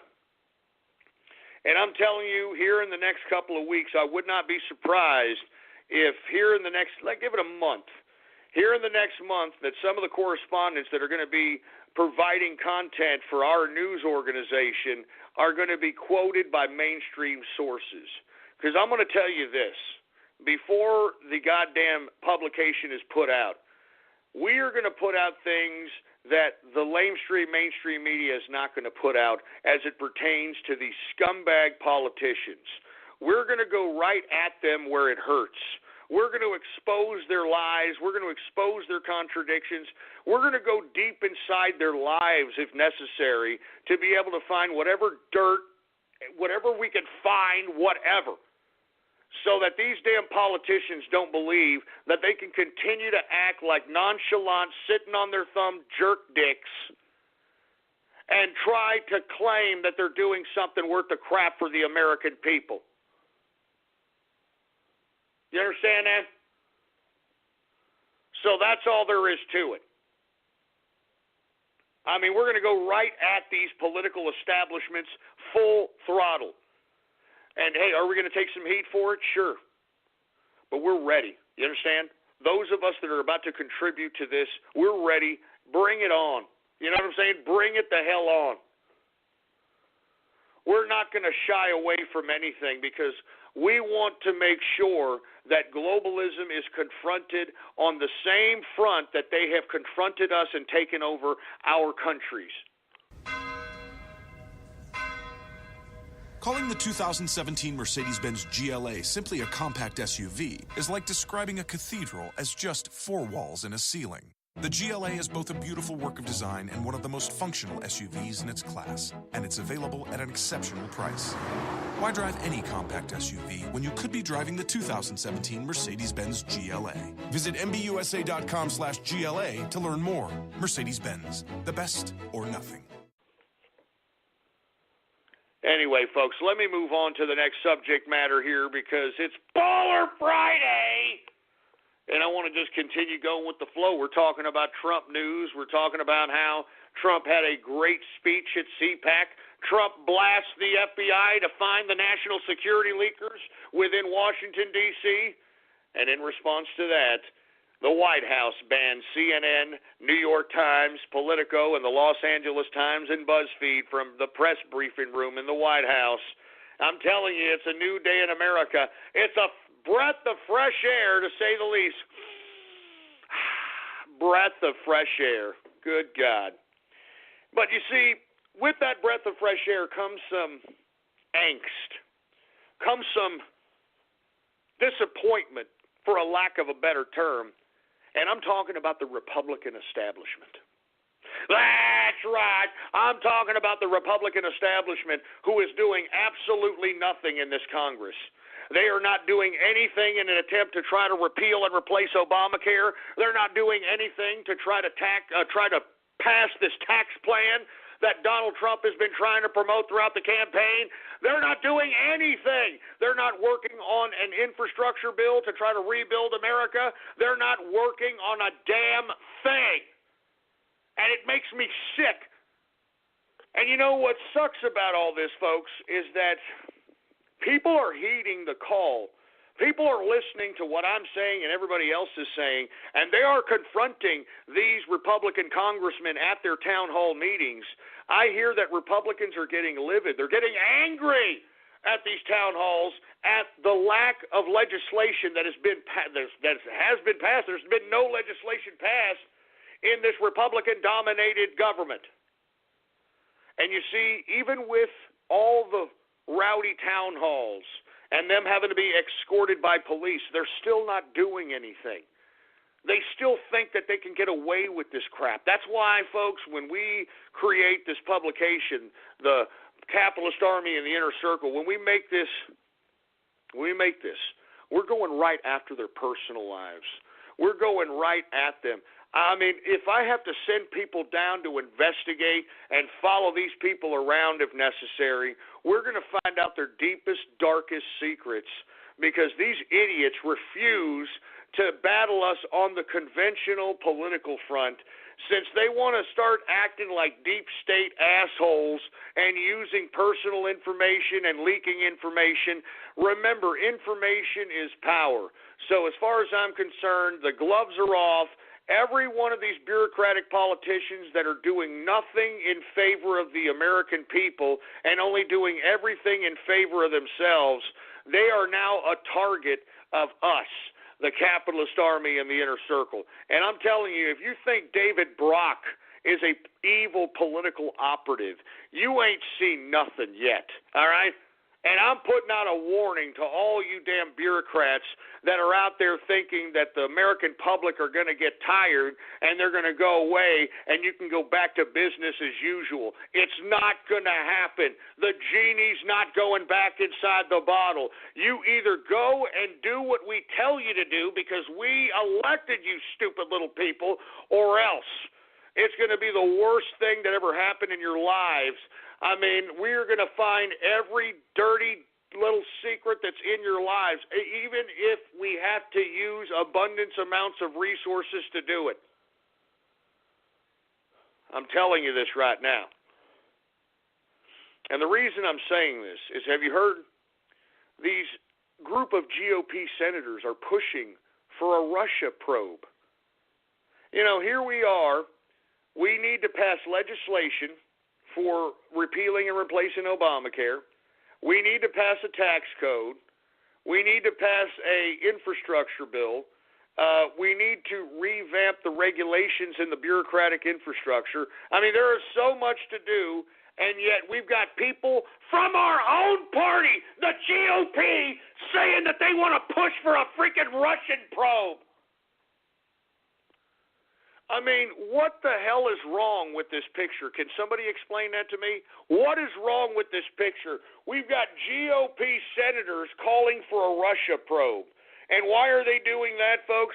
Because these people that are in the Republican establishment are against Trump.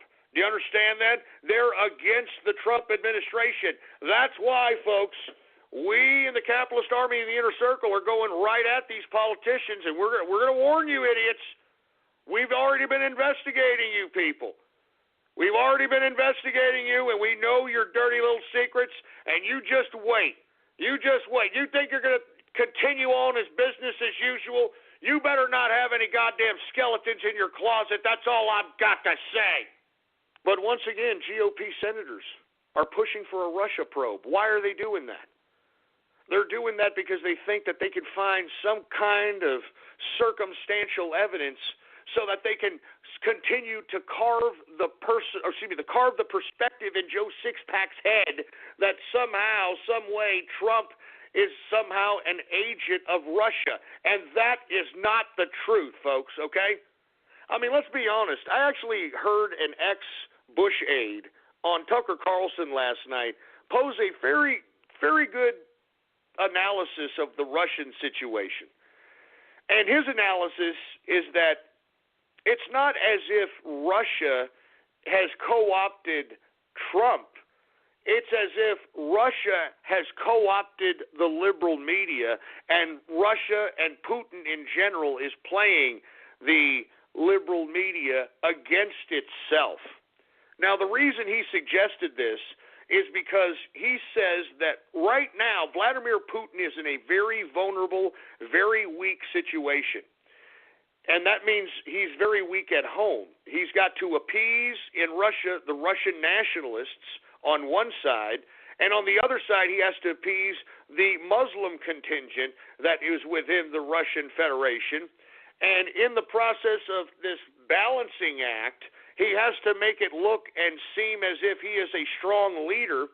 And because the liberal media is continuing to pump out to the American people that Russia is this big bad boogeyman and Putin is in control of American elections and that Putin is in control of Trump, Putin in turn, because lest we forget, folks, Russia is a state-run media. Russia is literally regurgitating this to its domestic population, which in turn is making Russia's president, Vladimir Putin, look like some valiant, strong leader to his own domestic people. This has everything to do with Putin winning brownie points with his own country than it is as it relates to anything relating to co-opting Trump. He's using the liberal media to help him at home because he's very weak right now, according to this Bush aide that was on last night's Tucker Carlson. He was saying that right now Vladimir Putin is very weak and he's utilizing every method at his disposal to bolster his strong leadership image. And it really kind of makes sense, folks. It really kind of makes sense because in my personal opinion, I think that at any point, Russia's Vladimir Putin can be taken down because he's done a lot of things to try to bring back the old Russian guard. He has basically outlawed any kind of freedom of the press. He's kicked out all the capitalists and all the American business interest out of Russia and basically took their money. All right? He's trying to have some kind of Eastern expansionism so he can bring back the old Russian Empire. I mean, that's obviously an objective of his. And all this, to be honest with you, has a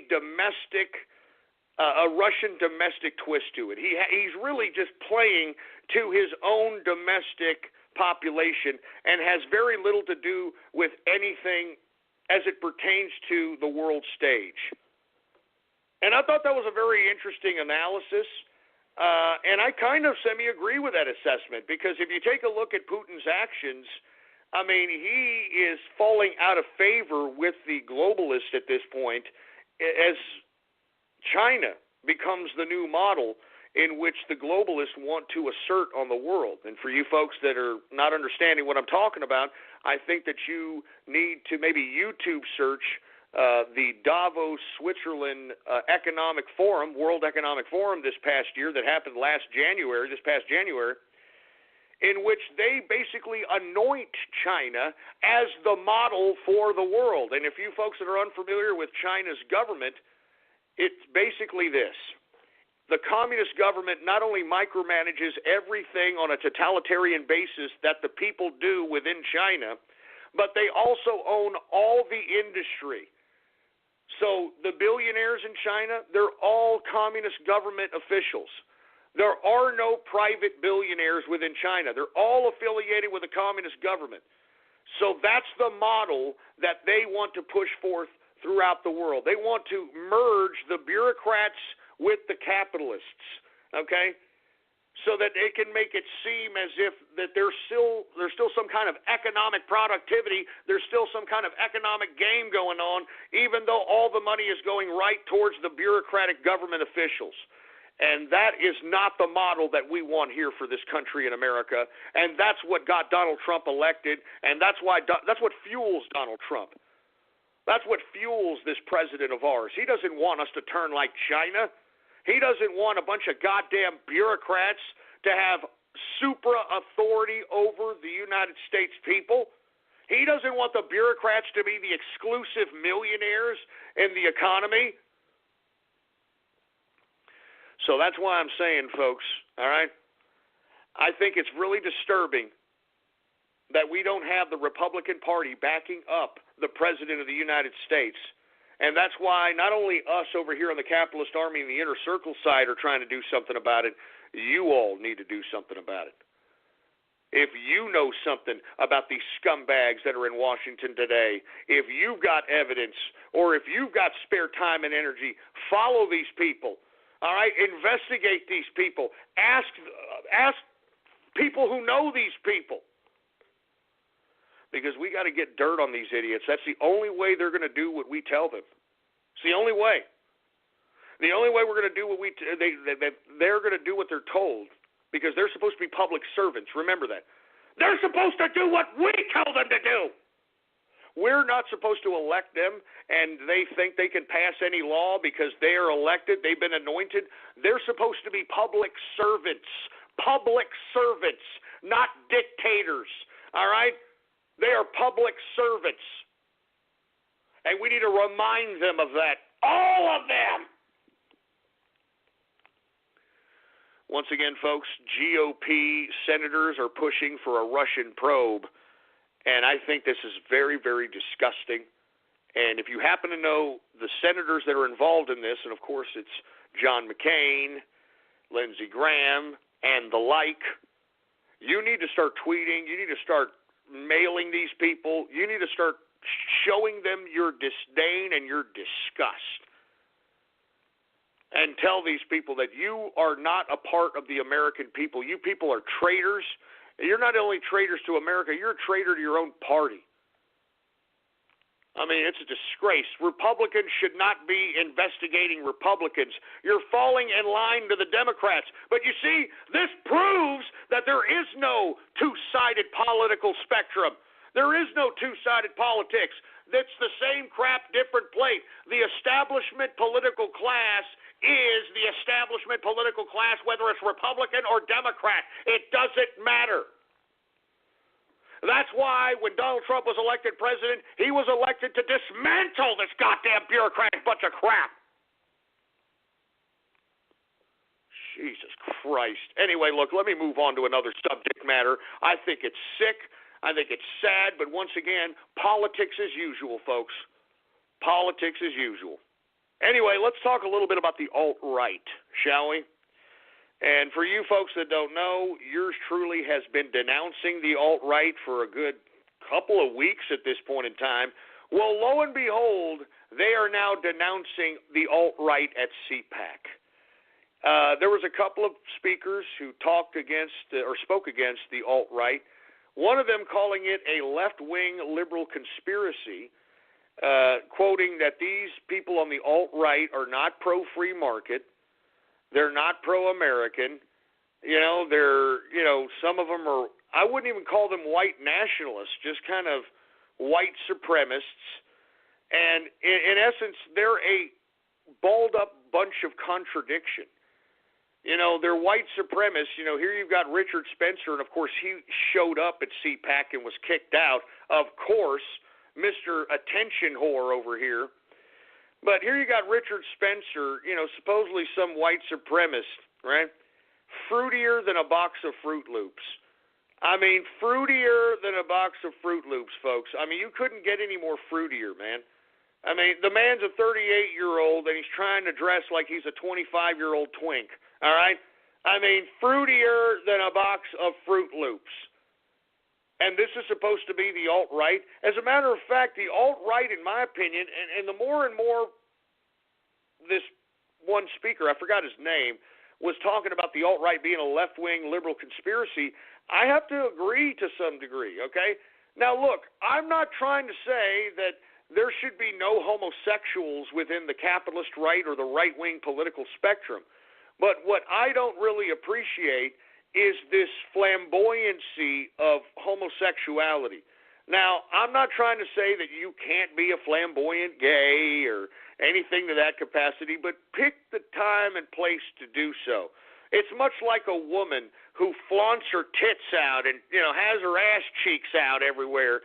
I mean, there's a time and place to do that, to be that flamboyant so that you could just show off your cleavage and your ass cheeks and that sort of thing. Pick the time and date to do that in the appropriate venue. All right, but when you've got people that are just leprechaun in their asses when they should be taking things serious, that's when I got a problem. And when I saw the deplorable, which is supposed to comprise whatever the alt-right really is, I saw nothing but leprechaun, fruiting up, fruit bowl gay bastards. Okay? And look, like I said, I don't care if you're gay. But that's the deplorable. It was supposed to be a celebration of electing Donald Trump, and instead it was a celebration of a bunch of fruity-ass, taking it up the pooper, with all due respect, homosexuals, leprechaun in their asses, and fruiting themselves up on a stage.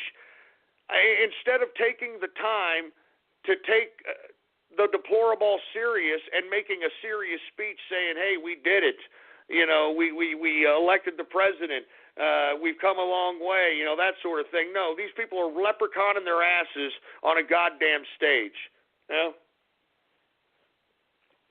Anyway, in my personal opinion, I had to agree with this speaker that this alt-right is possibly a left-wing conspiracy.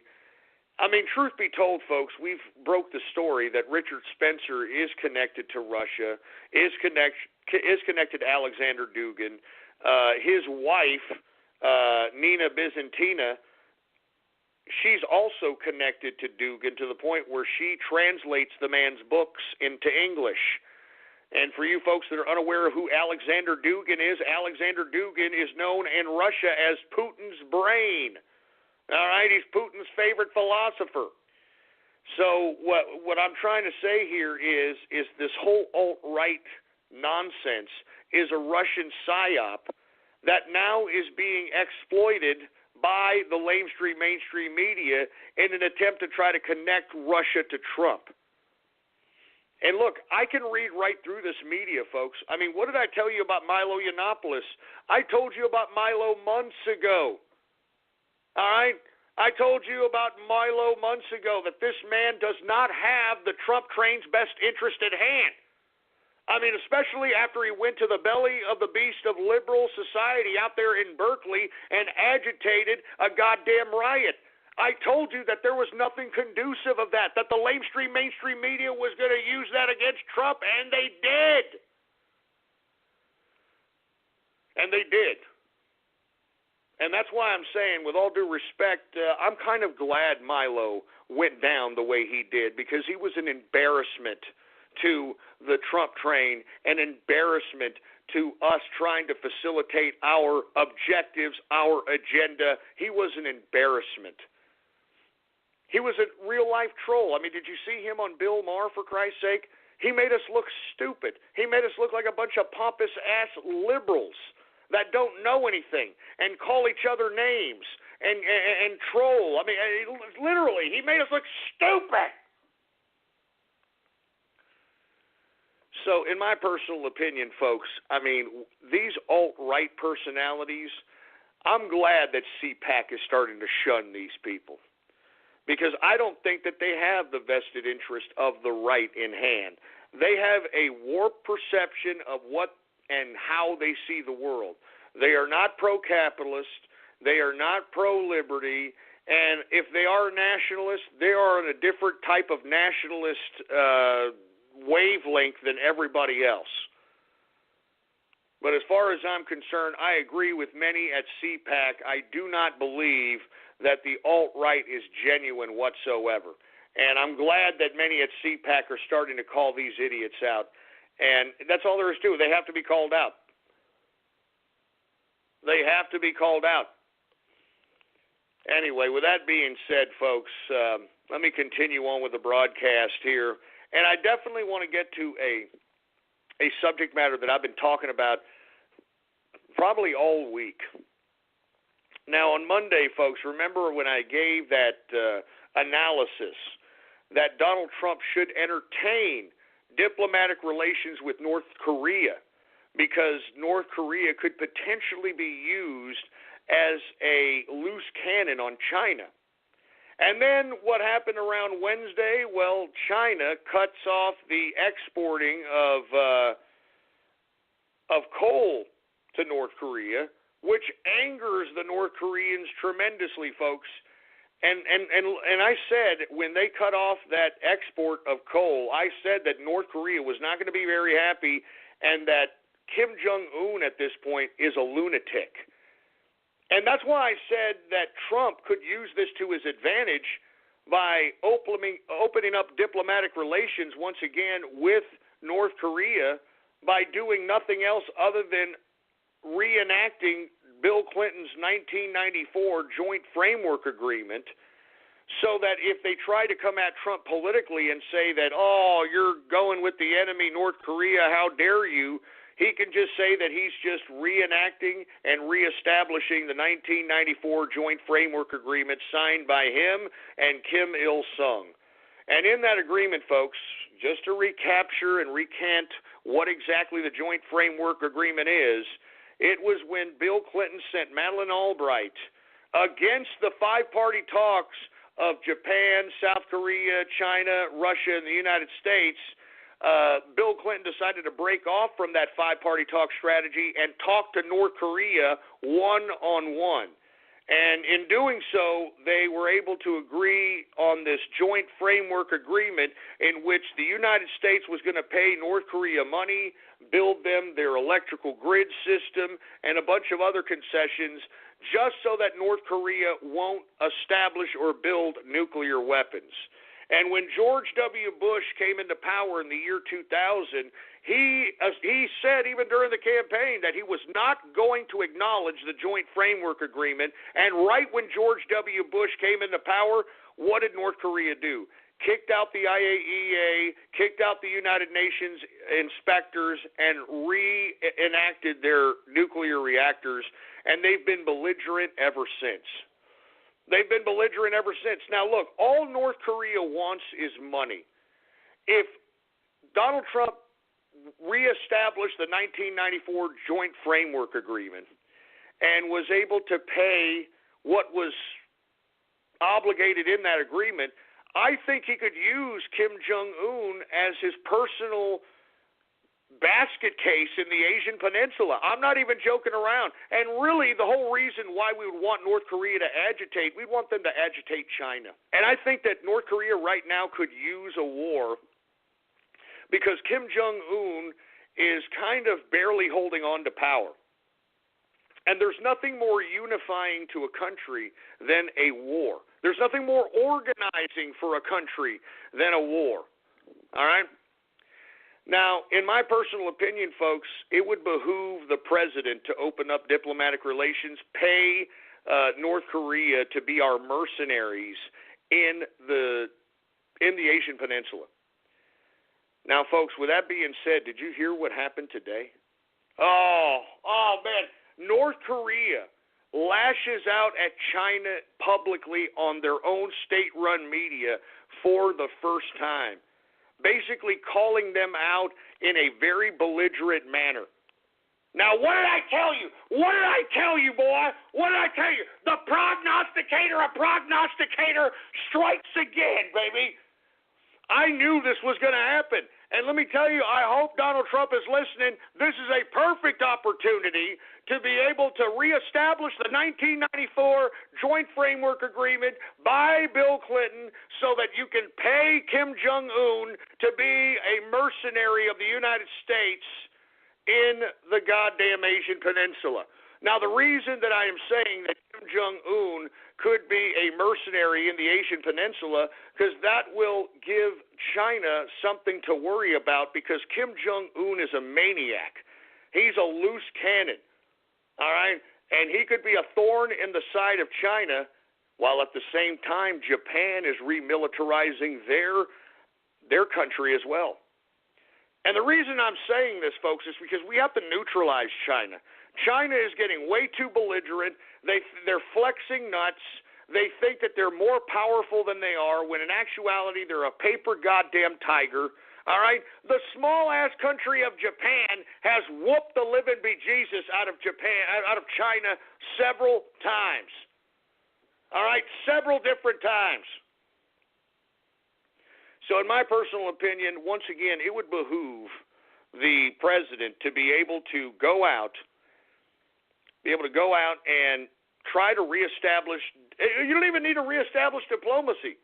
Just say that you'll obligate yourself once again to the 1994 agreed framework agreement, and say that you will oblige it, and then you've got a mercenary out there in the Asian Peninsula, and go ahead and just basically agitate the hell out of China, you know? You know what I mean? Just agitate the hell out of China so that they can basically focus on their own region instead of thinking that they're going to be the freaking society of the world instead of them having globalist endeavors, for Christ's sake, man. Anyway, I told you this North Korea-China thing way before it happened, didn't I? Now North Korea is publicly lashing out at China, which has never been done before. Never.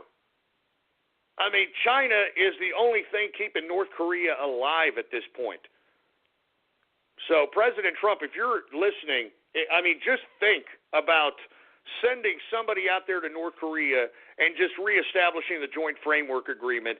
And when they do go out there and they are talking, you need to tell them that, look, if we're going to pay for your electrical grid, if we're going to pay you to not, stockpile or try to create nuclear weapons, well, then you got to be our, you got to be our strong man in the Asian Peninsula. Anyway, before I get to anything else, folks, we've talked about the Communist government of China. So, unfortunately, we have to allow a representative of the Communist government of China to discuss or rebut anything that I have said here on this broadcast. So, without any further ado, hey, engineer, do you got him on the horn there, engineer? All right, Jesus Christ. Without any further ado, a representative of the Communist government in China to rebut anything that has been said. And the reason we do this, folks, is because this show is broadcasted within mainland China, and we want to continue to do so. So this is a prerequisite for that. So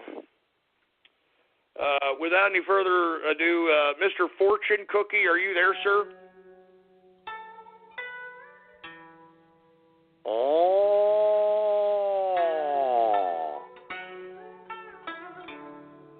You see, you motherfucker talking all kinds of garbage about the Communist government of China. You don't know nothing, Ghost. North Korea ain't got nothing on China. We kicking North Korea's asshole. North Korea ain't got nothing on China, motherfucker. We go stick a chopstick right up a North Korea asshole if they come and mess with the Communist government of China. That's right. So all you stupid, dumbass American motherfucker that talking all kinds of garbage about the Communist government of China, we're not going nowhere, motherfucker. We're going to kick North Korea's ass. We kick Japanese asshole. We kick everybody asshole in the South China Sea, motherfucker. And there's nothing you can do about it. No. There's nothing you can do about it. That's right. And let me tell you something, Ghost. We're taking our yeast. We're taking our yeast and we're taking all your stupid capitalist army, motherfucker. We're taking our yeast and we're going to put all you motherfucker into a re-education camp. We're going to put all you motherfucker, including you North Korea motherfucker. We're going to take all you and put you all into a re-education camp, motherfucker. And you want to know something?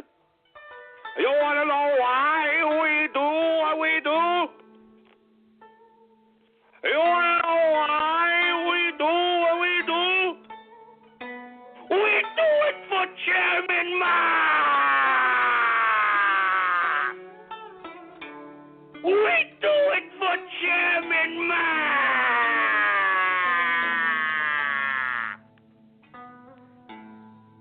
We do it for Chairman Ma!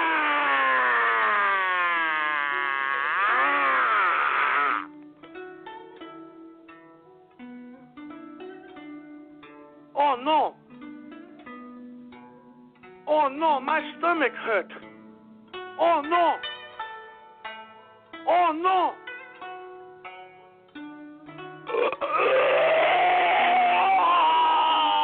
Bad egg roll.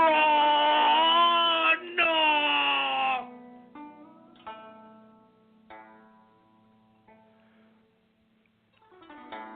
got nothing else to say. But before I go, motherfucker, I want to tell all you capitalist army and True Capitalist Radio motherfucker to buy a Mr. Fortune Cookie autograph. That's right, I want all you motherfucker to buy a Mr. Fortune Cookie autograph to support the communist government of China. We put the $1 export tax for all you American motherfucker and all you other motherfucker all across the world motherfucker. So buy a Mr. Fortune Cookie autograph. Buy the Mr. Fortune Cookie autograph, motherfucker. I got nothing else to say. I am Mr. Fortune Cookie. Thank you very much. All right, get this shit. Get him out. Get him out of here. Jesus Christ, I'm telling you, man. I freaking hate that guy, man. Freaking hate that guy.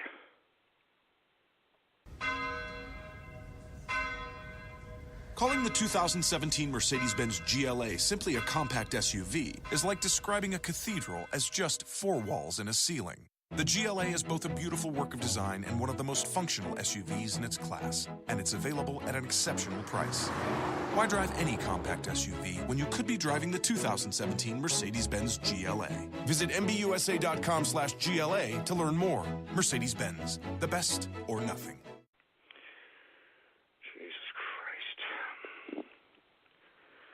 Anyway, folks, we are now in the third and final hour of the True Capitalist Radio broadcast. And, of course, I am your host, the man they call Ghost. And once again, folks, I want to thank everybody for tuning in with me. If you have not done so, please follow me on Twitter. The Twitter name to follow is Politics Ghost. All one word, no underscores. Politics Ghost is the name to follow. And, of course, if you have not done so, please add to your favorites or your bookmarks the official website of the True Capitalist Radio broadcast. It is blogtalkradio.com/ghost. That's blogtalkradio.com/ghost, all right? Anyway, folks, once again, North Korea lashes out at China. We heard from Mr. Fortune Cookie and all that good stuff. Once again, the prognosticator called this rift between North Korea and China. I've been talking about it all week. Now it's finally coming to fruition. We shall see what kind of diplomacy that Trump will do with thee. All right, we shall see, all right? Anyway, folks, let's move on to the next subject matter at hand. Did you all hear about there are small elections that happened out there in the UK in which two, I believe, areas of the UK were up for grabs. The Labour-controlled area of Copeland and, of course, the supposed UKIP, pro-Brexit area of Stoke, which was very, very interesting. What makes this election so interesting is that it kind of removes the dominance of the Labour Party completely out of the MP type of dominance that it's had for a long period of time. All right? And that's of Copeland. Copeland, of course, folks, is an area of the UK that was predominantly Labour Party. But the reason that they voted against Labour Party, and I'd like to thank Wes from the Inner Circle for enlightening me about this, Copeland is dependent upon nuclear energy. And Jeremy Corbyn, who is now the leader of the Labour Party, is against nuclear energy, wants to close down all nuclear energy, wants to close down all nuclear plants. And to be honest with you, that's pretty much the reason why he lost Copeland. And pretty much makes Jeremy Corbyn have egg on his face, to say the least. All right? They held this area in Copeland for 80 years. This is a dominant area in this, as far as sending an MP to the parliament. This was an 80-year Labour-controlled area. Now, once again, it had everything to do with the nuclear energy issue, and that's why, unfortunately, for the Labor Party, Copeland went to the Conservatives. Now, not to be outdone, because Corbyn needed at least one of these particular elections for him to save face and to continue to be the leader of the Labor Party, and miraculously, the pro-Brexit area of Stoke went to Corbyn's Labor Party, which was a shock. According to all reports that I've read, this area of Stoke was supposed to go to UKIP. And unfortunately, UKIP didn't even have a shot, according to the polls here. I mean, according to the polls out there in Stoke, I mean, the UKIP candidate didn't even have a shot. I mean, what do we have here? We've got Gareth Snell, okay, out there who won that particular area with 37.1%. You had the Paul Nutiol, I think is his name, from the UKIP side with 24.7%. You've got Jack Brereton, who a part of the Conservatives, who tied, in essence, almost technically tied the UKIP candidate at 24.4%, and then the Lib Dems with 9.8%, and whatever other party tried to run for this area at 4.1%. I mean, what a shocker, to say the least. Because, folks, Stoke was pro-Brexit. I mean, it was pro-Brexit, to say the least. And for the UKIP not to win this particular area, pretty much, I don't know, is this the beginning of the end of UKIP? I mean, I can see why Nigel Farage, right after the UKIP and the campaign for Brexit was led by UKIP and was successful, that's why Nigel Farage stepped down as UKIP leader. I don't blame him. I really genuinely don't blame him, because look at what the amount of disarray that has happened to the UKIP party at this point in time. I mean, it's in complete disarray. Remember when he stepped down, there was a revolving door of leaders of UKIP, and to the point where some guy got knocked out and had to be dragged out of the UKIP headquarters because he got knocked on his ass, got knocked out cold, had to go to the hospital. I mean, UKIP is in complete disarray. I think that this loss in Stoke pretty much nullifies any kind of potency that UKIP may have in the Britannia politics. And in my personal opinion, I think that the reason that they have failed politically is because they're too independent, and they're not necessarily organized around any kind of issues. And that's why, folks, I have proposed the capitalist right for the right-wing political spectrum, because the right encompasses right now a lot of different variants of ideas, socially and really, really scholastic ideas that really don't mean much in the long run.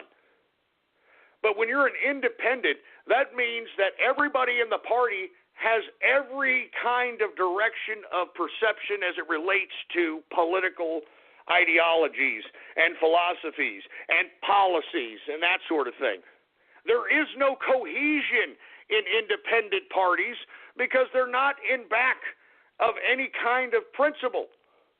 They're not in back of any kind of platform, so to speak. So that's why, in my opinion, UKIP has been in disarray, because their only organizing principle was Brexit.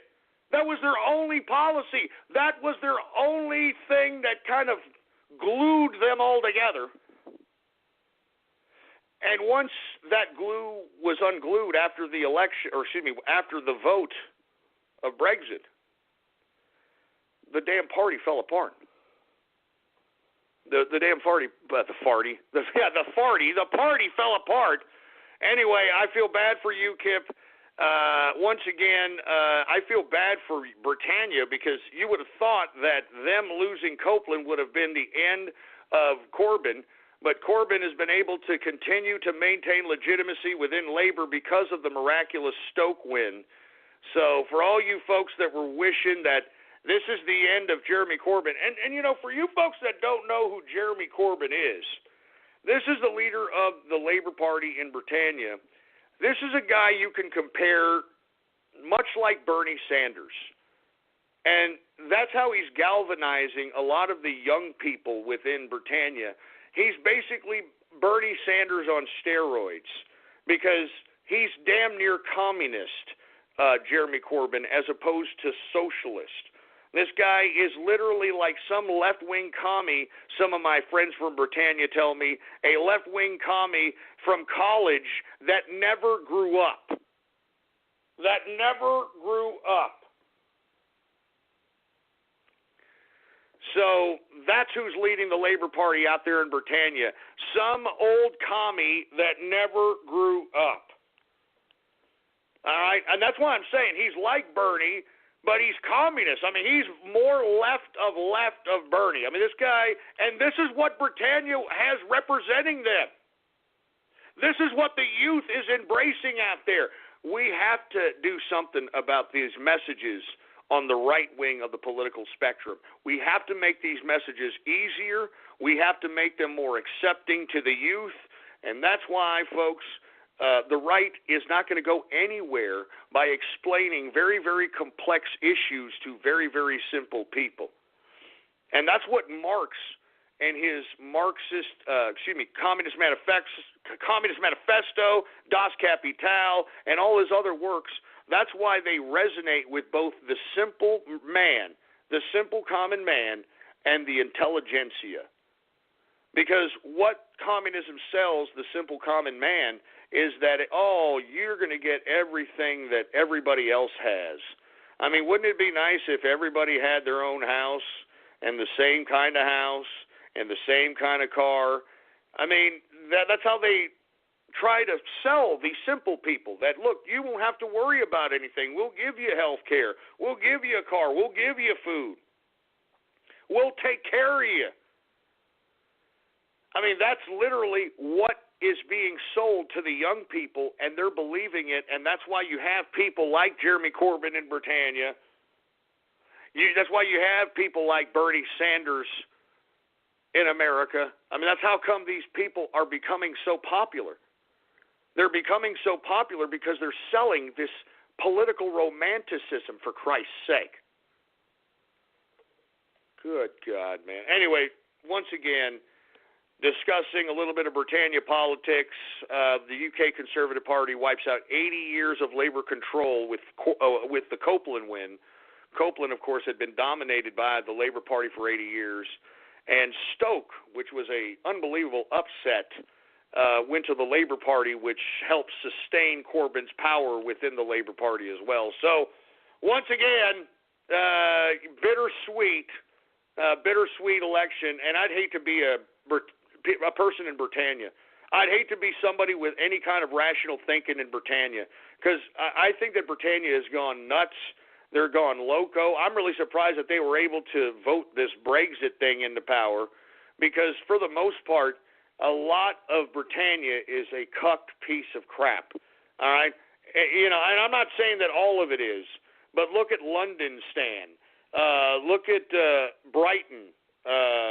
Look at I can go on and on. These areas in which it's just a liberal hellhole.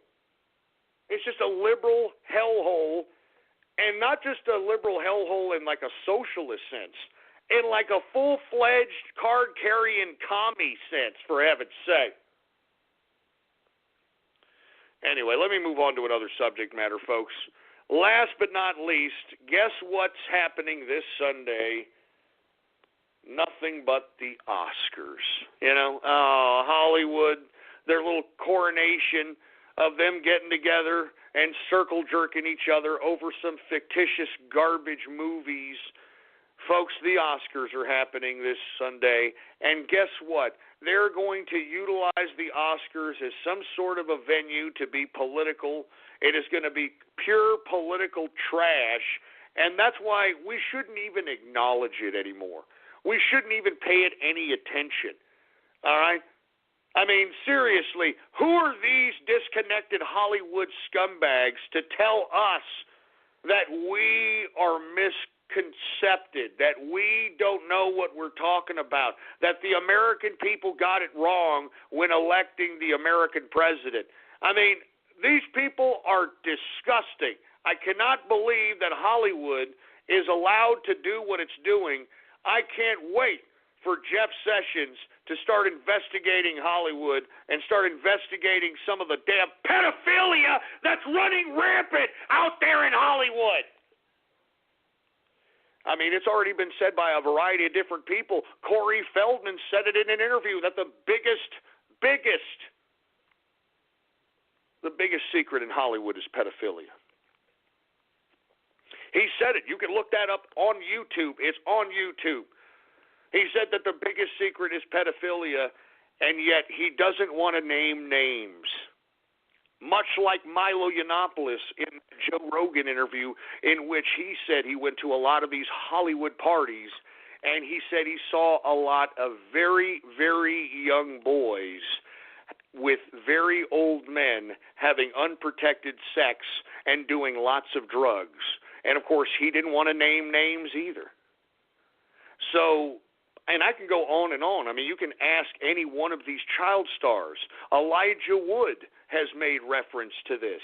Corey Haim, rest in peace, has said things to this capacity. All right? I mean, I can go on and on. This is an unspoken, regular thing out here in Hollywood, and nobody does anything about it. So as far as I'm concerned, why are we not going at these Hollywood pro-pedophile scumbags? I mean, listen, I was completely okay with Milo Yiannopoulos being taken down as it pertains to his comments about pedophilia, but we got to start taking down people like Lena Dunham. We need to start taking down people that are taking this whole Comet Pizzagate thing very lightly, like Hillary Clinton and a lot of the Democratic strategists, Podesta and all these other people. Oh, yeah, did y'all know Podesta is now going to be a columnist for the Washington Post? Oh, how convenient. How convenient. I'm telling you, these Washington, D.C. idiots flock together, all right? Why in the hell would Podesta be a goddamn correspondent or any kind of a columnist for Washington Post? I'm telling you, these Washington, D.C. scumbags, these satanic pedophiles, they all protect each other. They all protect each other, for Christ's sake. And that's why I'm saying these Oscars and these people in Hollywood, they need to be taken down to size, folks, all right? I'm not even joking around. These people are so disconnected that they don't even understand whether they're coming or going.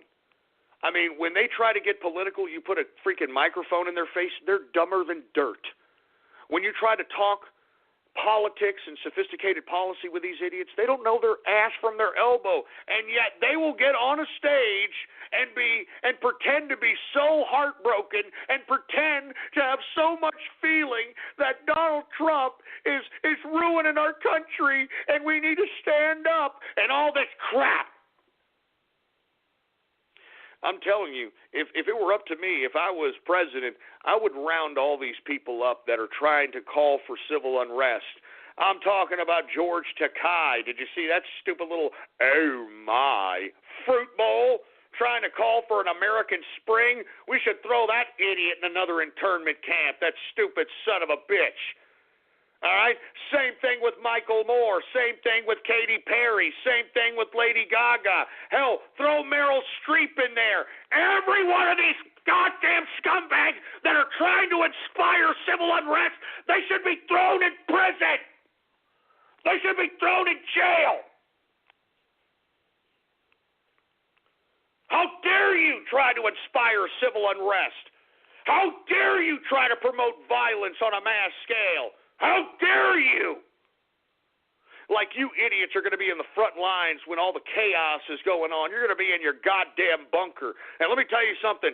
If civil unrest does happen and you dumbass idiots think that you're going to be safe in your bunkers, you know what we're going to do? We're going to find out where your bunkers are at, and we're going to dump down chlorine down the ventilation systems for you scumbags. I'm serious. I'm not joking around, man. I am not going to forgive you idiots if there's any kind of damn civil unrest. And let me tell you, we shouldn't. If there's any civil unrest that is inspired by these people, we better take a list of these people and we better go hold them accountable for the civil unrest. Do you understand that? I'm not even joking around. I mean, if there's any kind of civil unrest that happens, we need to hold each and every one of these goddamn celebrities, each and every one of these idiots that have attempted to inspire this kind of violence. We need to go to wherever the hell they're at, and we need to hold them accountable, folks. All right? Because they're the ones that perpetuated this garbage. They're the ones that started this nonsense, and they think that they can go out, they think that they can say this crap, they think that they can inspire violence, they think they can do all this crap without any kind of recourse. And let me tell you, we got to show them they got another thing coming. We got to show them that they've got another thing coming.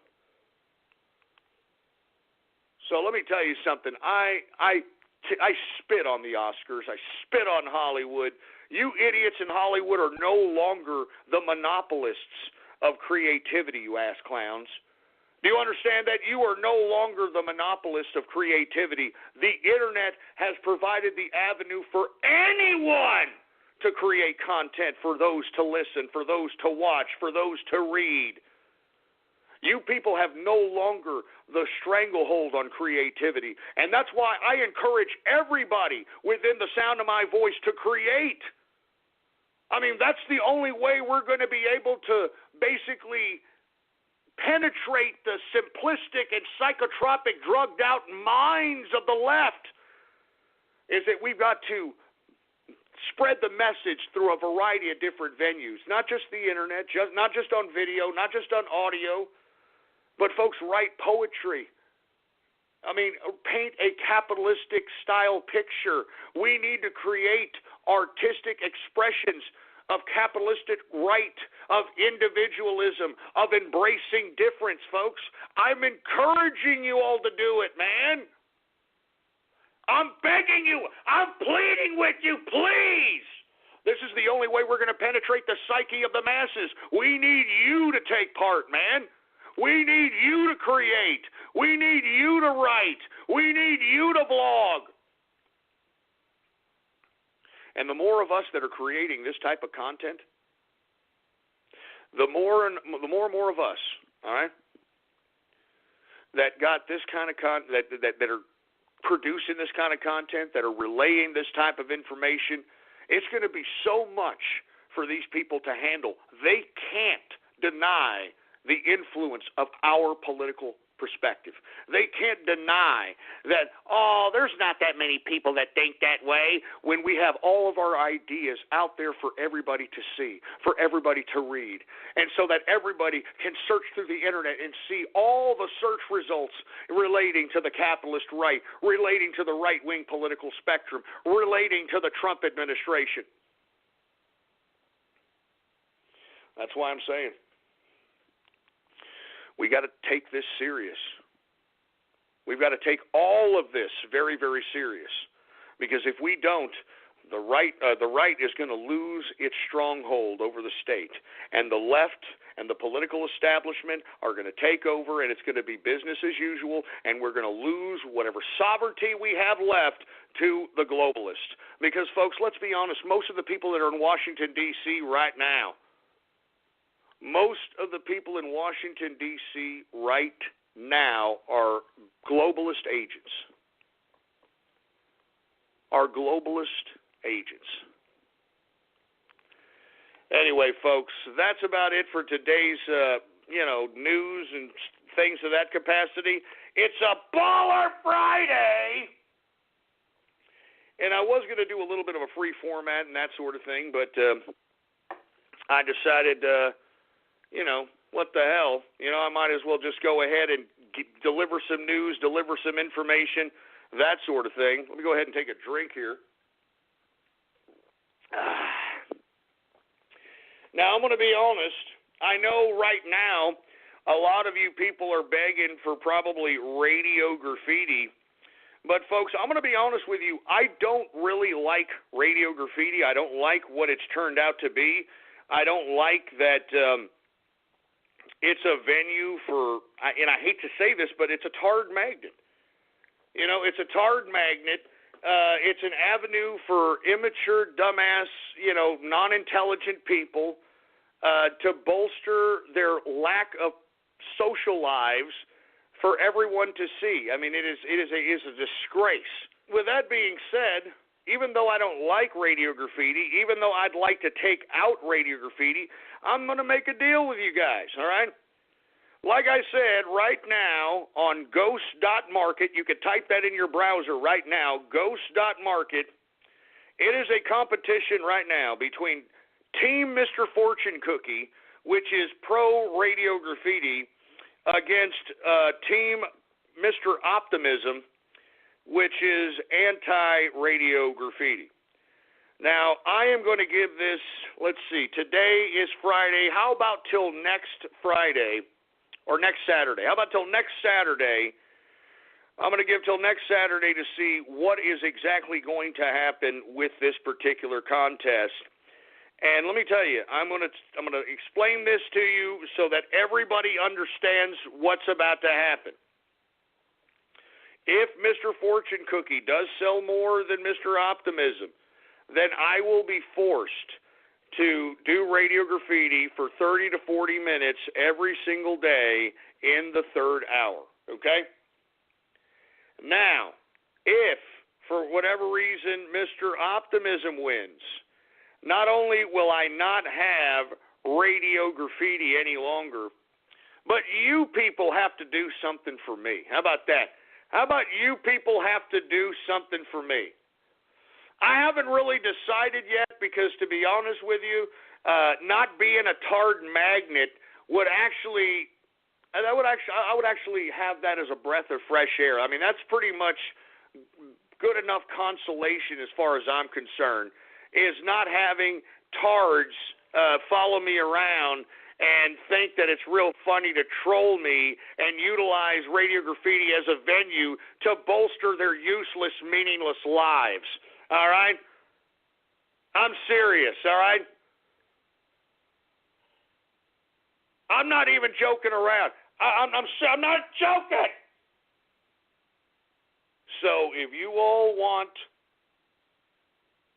radio graffiti, then you all know what to do at this point in time, all right? You all know what to do at this time. And look, I mean, I don't want to do it. I'm going to be honest, I don't, all right? As a matter of fact, let's take some calls here, all right? Let's take some calls here. Hey, Raiden Snake, is that you? Yes, it is, Giz. How you doing this evening? How you doing, man? What do you think about what I've just proposed here as it pertains to radio graffiti? Well, to be honest, I think it's a brilliant idea, but there is one more suggestion I would suggest on the optimism side. If you go with Mr. Optimism, I think the Inner Circle should have priority on calls. As a suggestion. The Inner Circle should have priority on calls if Mr. Optimism wins. Is that what you're suggesting? Yeah, that's what I am suggesting. That doesn't sound like a bad idea. Let me ask you a couple more questions. What do you personally think about radio graffiti and the people that call in to partake in it? If it's anything recent, like I said, it's just gone down a shithole big time. I mean, it's just getting real pathetic now. It's just like, oh, why? Do you know what I mean? There is I'm not saying a couple of great calls, but there are like some people that really do provide substance during radio feed like I do, and like I do agree with that. But but the rest of it's just crap. It's just unbelievable. It's just not worth it. It's just so pathetic and lame.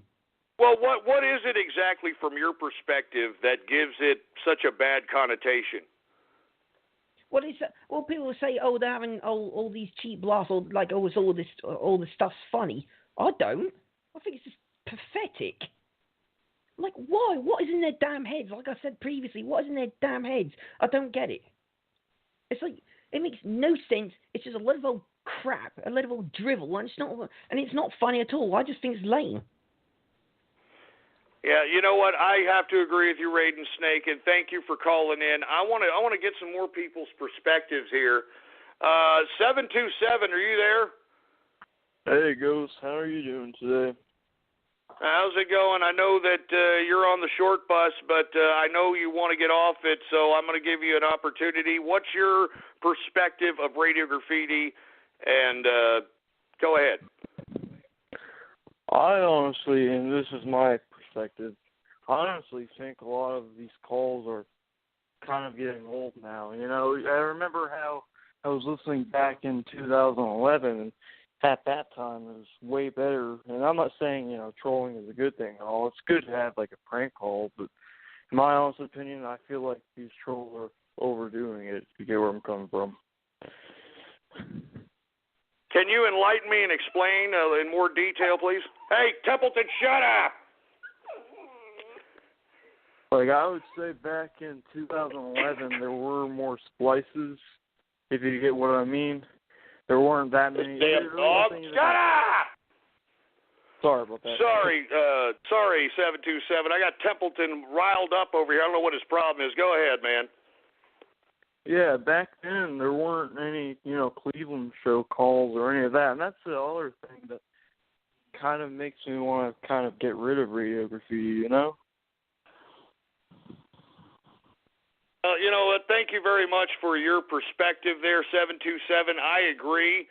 I think that radio graffiti is a tard magnet. And to be honest with you, I don't want to do it anymore. I don't want to do it anymore. But I'm looking at the sales right now at Mr. Fortune Cookie and Mr. Optimus, and it looks like people are buying Mr. Fortune Cookie, huh? Yeah. Yeah, Mr. Fortune Cookie is beating Mr. Optimism by some. You know, I don't know what to say. I'm trying here. I'm trying. Hey, wait a minute. Is this Asho? Hey, what's up, Ghost? Hey, what's going on, Asho? How you doing, man? Pretty good. Thank you. Thank you for picking up on me. Long time no talk. Anyways, my perspective on this is that people should make it a tie, all right? People should make it a tie and buy my product. Get this here. Get him out of here, all right? Nobody wants to buy your bootlegs.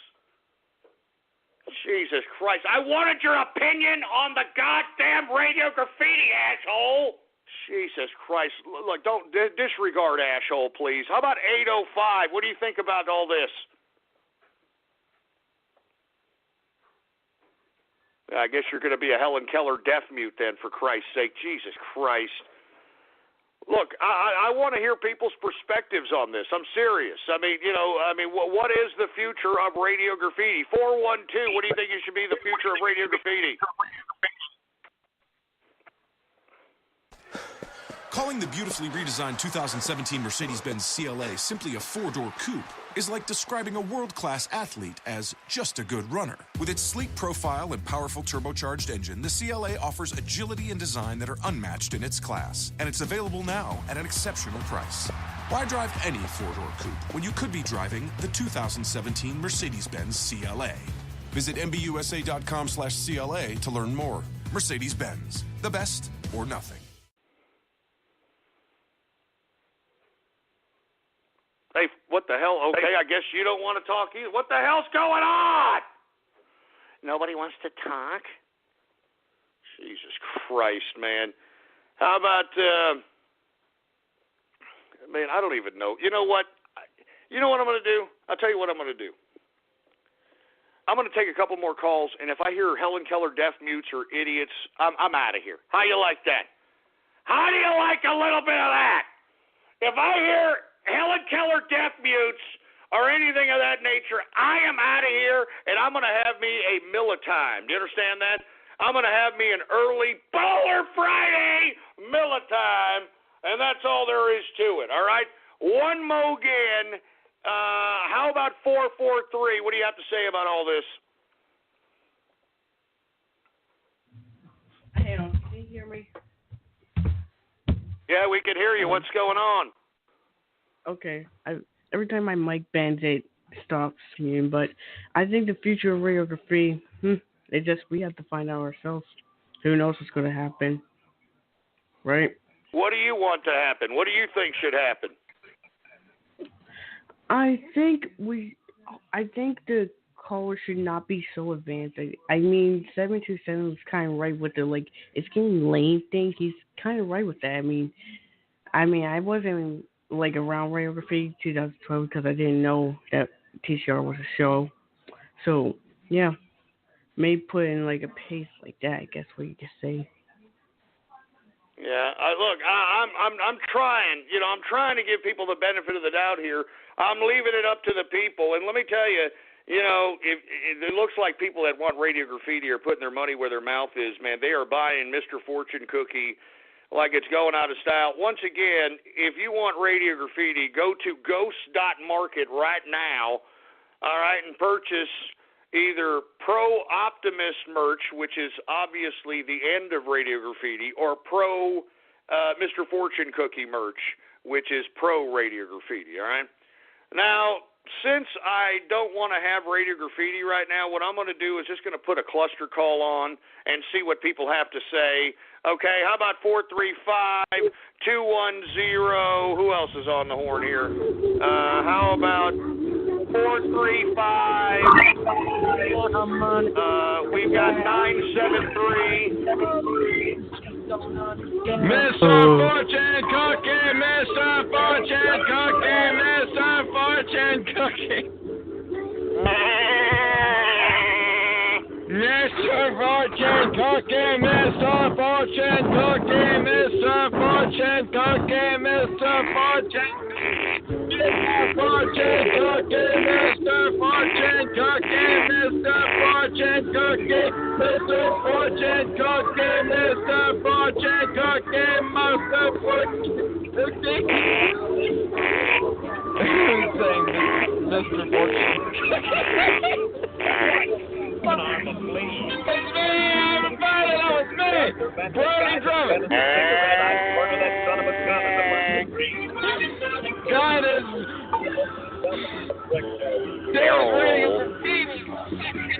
barrel roll. Chubby Bumper, Poker game, everything barrel stop roll. while they smoke that cigarette. Smoke Barrel that roll. cigarette. Barrel roll. Smoke yourself to death. Tell St. Peter and the Golden Gate Barrel that roll. you hate to make him wait, but you just got to have another Brody Drummond, that cigarette. is me. Smoke. Dave, Pumpkin Joe, sucks the All right. Shut up and shut your stupid stinking faces. Shut up. Good God. You see, this is what I get. I get a cluster call. You see the kind of tardism? You see the kind of tard magnetism that I've got, for Christ's sake? Good God, man. I'm telling you, tards. Everywhere is tards. Tards, everywhere is tards, man. Tards.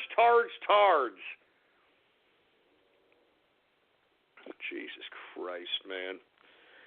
Anyway, let me see. I think we got Kingfish on the horn. You got something to say, Kingfish? Hey, Gus. How's it going, man? How's it going, man? I'm just enjoying my first screwdriver after getting off work. Congrats. Happy Baller Friday, my friend.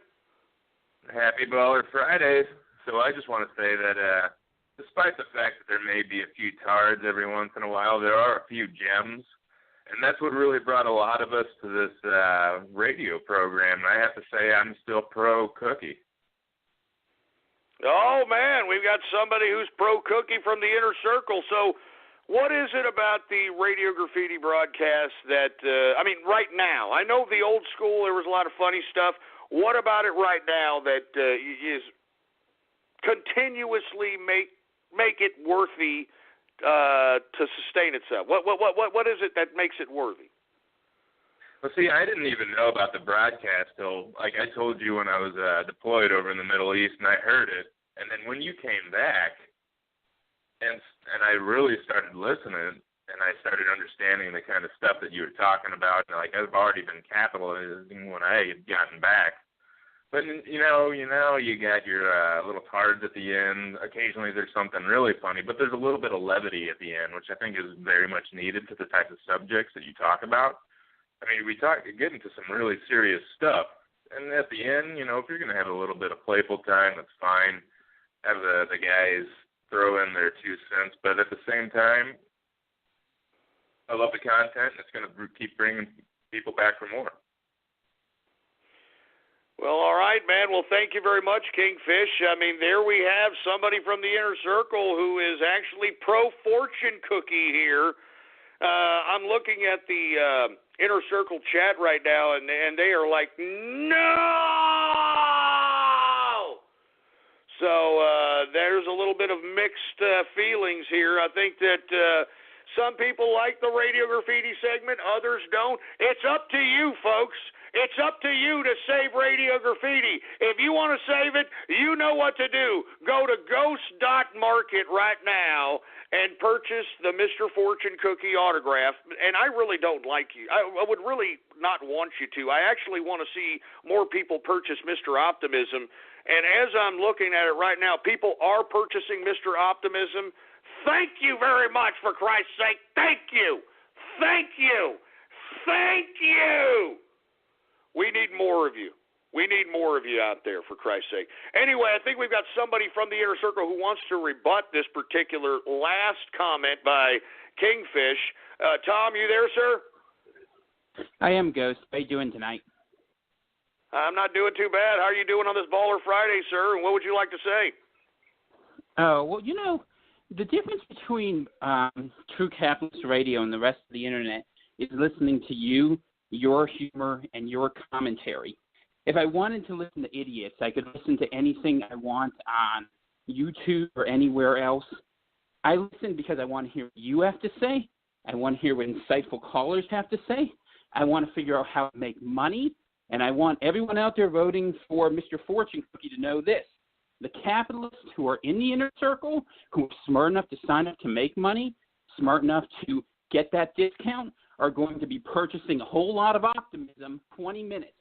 So you can do everything you want, but we are shutting this down because this is serious business, and while you may troll your way to oblivion, we're saving this damn country. That's all I have to say, Ghost. Shout out to the inner circle. Have a good night. Hey, thank you very much. Ouch, man. Ouch, man. He told off all those folks that are out there buying Mr. Fortune Cookie. Let me tell you, you got a lot of people that do not like the freaking Radio Graffiti, and I think that was a warning by Tom. So if you are out there listening and you want Radio Graffiti, do not hesitate, all right, because the inner circle is coming, all right? Right after this broadcast, the inner circle is coming, baby. You understand what I'm talking about? Woo! Anyway, what's going on? Let's continue going. I think we got Amy Daly on the horn. Amy Daly, are you there? Hey, Ghost, what's up? I wanted to call in and voice my concern. I think that you should just dump Radio Graffiti altogether. I think that it brings in way too many tards. It's brought in tards to the inner circle. We got tards like freaking scum and shit just shitting up the inner circle, too. I think that we should do a big old short bus raid, get rid of Radio Graffiti. I like it when you take calls in the middle of the show. I think maybe it would be great. You could take some inner circle calls during the middle of the show and stuff, have some good conversation. But yeah, shout out to you and the inner circle, and yeah, get rid of that shit. Well, thank you very much for your insight, and yeah, I mean, we're having a lot of negativity as it relates to the Radio Graffiti aspect of everything, but we shall see what's going on. Remember, the future is in your hands, baby. All right, the future is in your hands. I think we got Pro Honky on the horn. Are you there, Pro Honky? Hey, Ghost, Pro Honky here. Hey, man, in terms of canceling Radio Graffiti, I don't know. I'm lukewarm. It's just part of the attraction for me. But what a lot of people don't realize and what screws a lot of people over in the end is the capitalist army is a force of nature. You can't control it. If you take away Radio Graffiti, then they'll just find another area or another thing to just fuck over, Consider what happened to Celtic Brony a few years ago. Well, I mean, we shall see. I mean, remember, I left for about 5 years, and I don't think there was any other alternative. I guess you had some cheap bean and cheese versions of it, but that didn't fare out very well. And it wasn't as exciting, and moreover, they can't be as enthusiastic. They don't have the energy as this man right here, all right? And not to mention the insight, the knowledge, the know-how, the prognostications, baby. And I do agree with Amy. I think that I should take some more callers during the show. The problem is that I don't know who is actually real and who is actually going to be a troll bastard. So anyway, without any further ado here, let's take some more callers. I want to hear what people's feelings are about this subject matter. All right, how about Trump and capitalists? What's going on? Good evening, Ghost. How are you doing on this Baller Friday? How's it going, man? What are your feelings about this whole scenario? Back in 2011 and 2012, when I started listening to the show, Radio Graffiti for me was the best part, but now it's just turned into a cesspit of tards, drama, and just everything yuck you can imagine. So, in my honest opinion, I think it's time to drop it for a good portion, for a good time. Because, hey, look, we are in a very, very precarious situation that pertains to politics.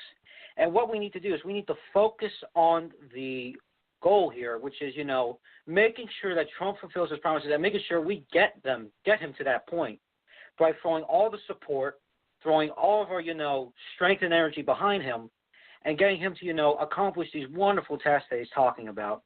And in my honest opinion, I don't think there's time for tards. I don't think there's time for, antics. I don't think there's time for drama. It's time to get serious.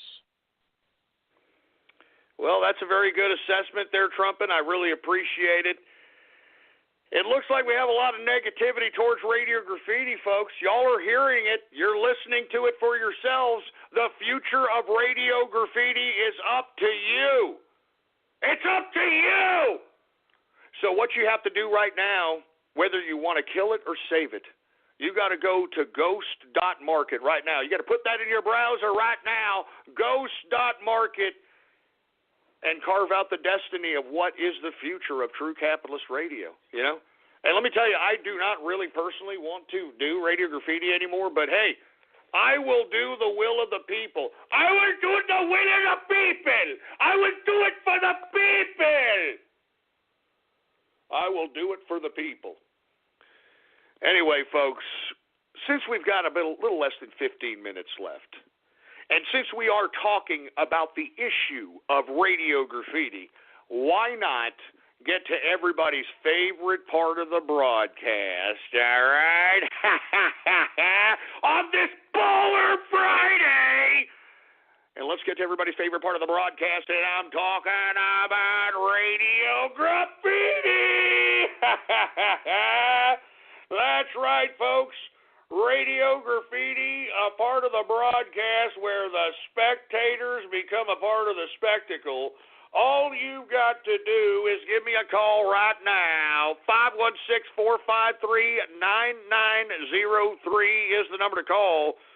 And when I call on your area code, you've got exactly 3 to 4 seconds to say whatever it is that's on your mind. That's why we call this Radio Graffiti, all right? And since we only got a little less than 15 minutes left, we're going to go through these as quick as possible. So don't be a Helen Keller deaf mute. Don't be a tar. Don't be an idiot. Say something. Say something. Say something, you half-a-tards.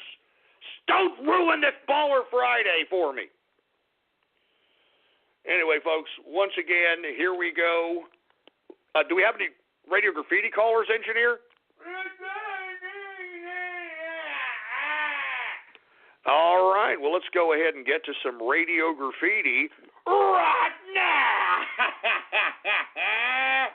All right, who do we got here? How about anonymous radio graffiti?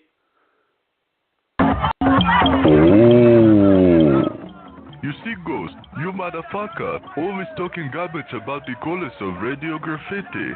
Do you know why you have hundreds of thousands of listeners throughout the world? Everybody wants to hear a tinfoil hat Texan cripple getting humiliated by troll terrorists and cybervermin. Everybody wants to hear underage, retarded, failed trolls getting humiliated by a tinfoil hat Texan cripple. We own you, motherfucker, and you should respect us if you want more shekels. And you want to know why we do what we do? You want to know why we do what we do? We do it for Almighty Cake.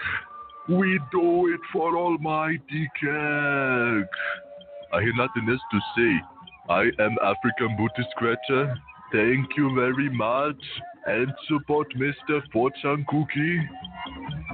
No, no, no, no, no! Get that African booty scratcher bastard! No! Damn it!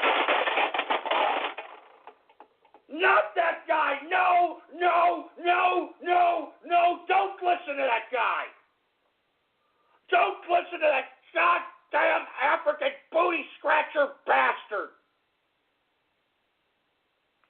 Do not listen to that damn African booty scratcher. Buy Mr. Optimism merch, god damn it! Buy Mr. Optimism merch! Jesus Christ, give me the mic.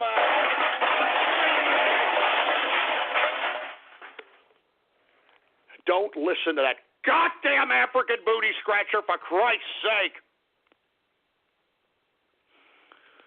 Jesus Christ, man. I freaking hate that guy.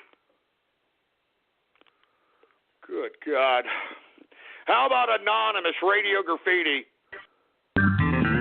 Fuck you, Texas, and fuck you, Lone Star Bears. Yeah, shut up with that stupid crap. Let's not start that. How about anonymous radio graffiti?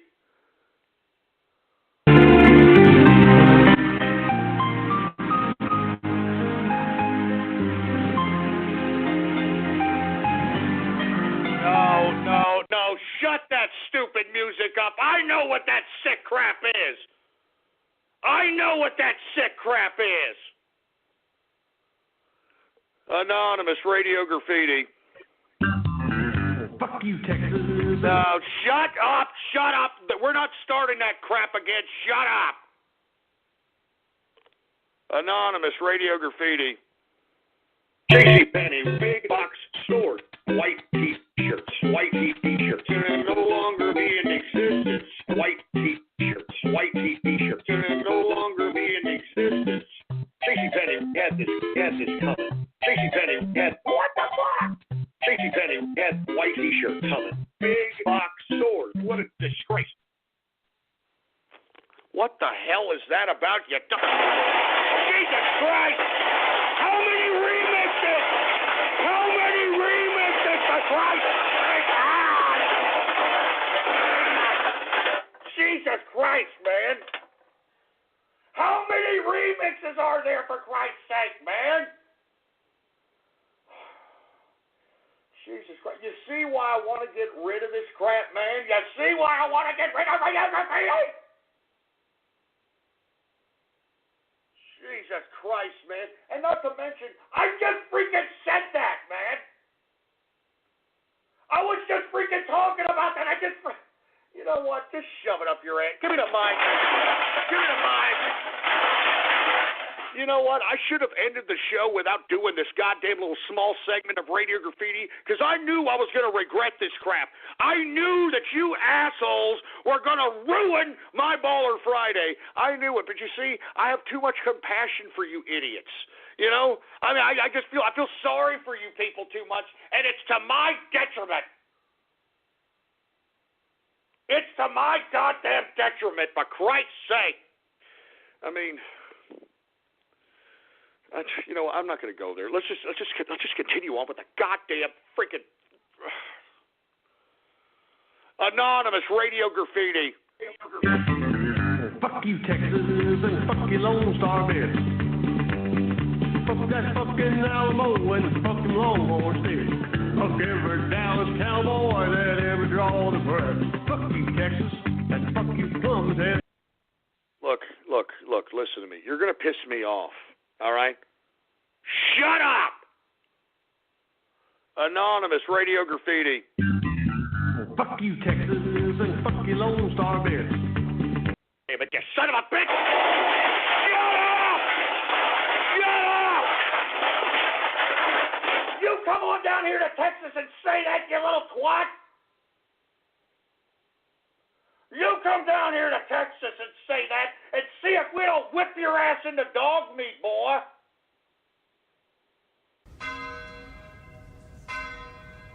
Calling the 2017 Mercedes-Benz GLA simply a compact SUV is like describing a cathedral as just 4 walls and a ceiling. The GLA is both a beautiful work of design and one of the most functional SUVs in its class, and it's available at an exceptional price. Why drive any compact SUV when you could be driving the 2017 Mercedes-Benz GLA? Visit mbusa.com/GLA to learn more. Mercedes-Benz, the best or nothing. Metro's Purple Line Extension will be conducting daily construction activities on Wilshire Boulevard between San Vicente Boulevard and La Cienega Boulevard in the city of Beverly Hills. This work will make way for the first 3 stations of the rail line's extension to the west side. For details, visit metro.net/Purple Line Extension. Jesus Christ, give me the mic. You come down here to Texas and say that and see if your ass don't get beat, boy. See if we don't stomp a mud hole in your ass, kick it dry, and then take a dirty yellow bubbly piss in it, and all you do is look back at us with a yellow smile about it, boy. That's all you do is look back at us with a yellow smile about it, boy. Good God, 920 Radio Graffiti. Hey, Ghost. I've been calling a couple of weeks now, trying to get on the free form, but I wish you would take less inner circle calls and more numbered ones. I know you can't really figure out who's unknown in that, but I'd really appreciate that. Thanks, man. All right. Well, all right. You had your chance to say something. I mean, you could have asked me a question or something. How about 618 Radio Graffiti? Okay, Helen Keller, deaf mute. How about 213 Radio Graffiti? Surf's up at Oroville. For you folks who are unaware, Oroville, California is under a emergency pool party.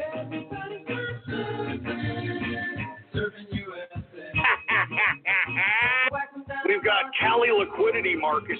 We've got California Dam Busters. An Aquaman 2, the Dam Zero. You know what? I knew you idiot. Sick, man!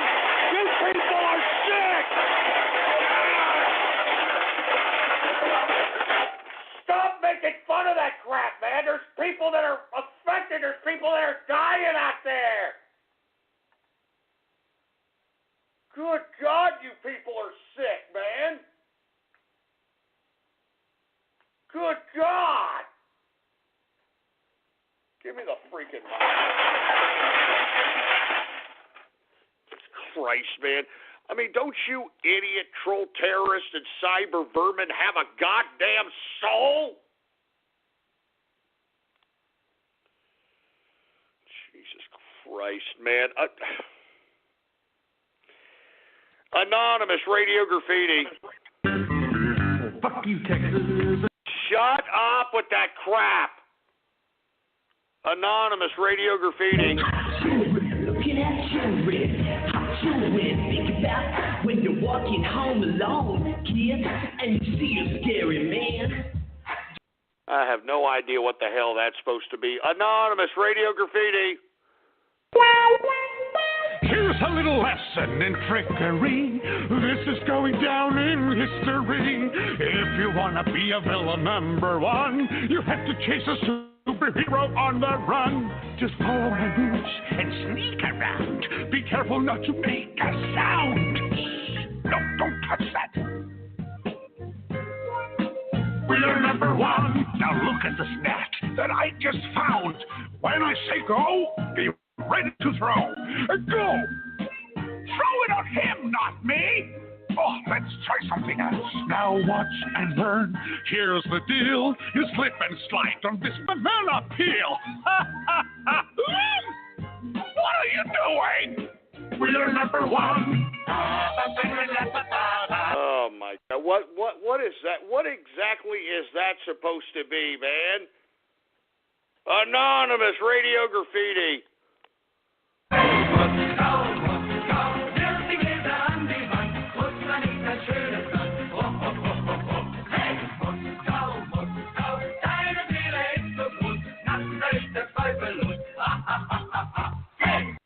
Oy vey! Shut it down! Oy vey!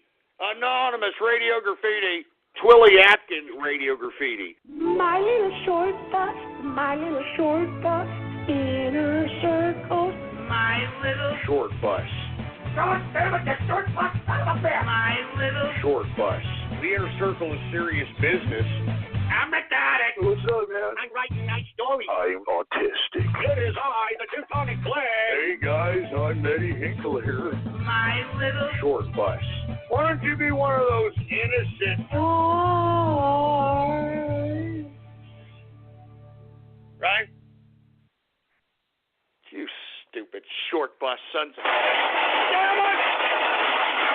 You tard! You goddamn son of a bitch tard!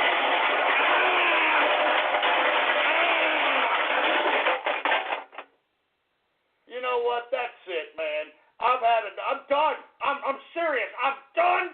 I'm done. Stick a goddamn fork in me. I'm done. Can't believe you idiots ruined my Baller Friday, man. You all have ruined it. You've ruined it. And if you were in front of me, I'd stomp your teeth so far down your throat you'd be able to chew your own fruity acids. God damn it.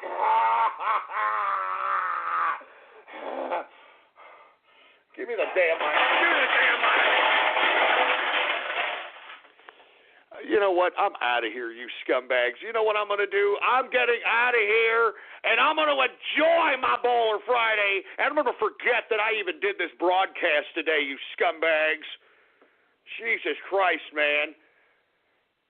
Follow me on Twitter, all right, scumbags, if you want to. I don't care. Politics Ghost is the name to follow on Twitter. All one word, no underscores. Politics Ghost is the name to follow. And, of course, folks, if you want to be a part of the pro Radio Graffiti or non-pro Radio Graffiti side, go and put in your browser right now, ghost.market. Ghost.market. And remember, Mr. Fortune Cookie is pro-Radio Graffiti, and Mr. Optimism is anti-Radio Graffiti. And what the hell is this? Mr. Fortune Cookie is up by 11 autographs. No!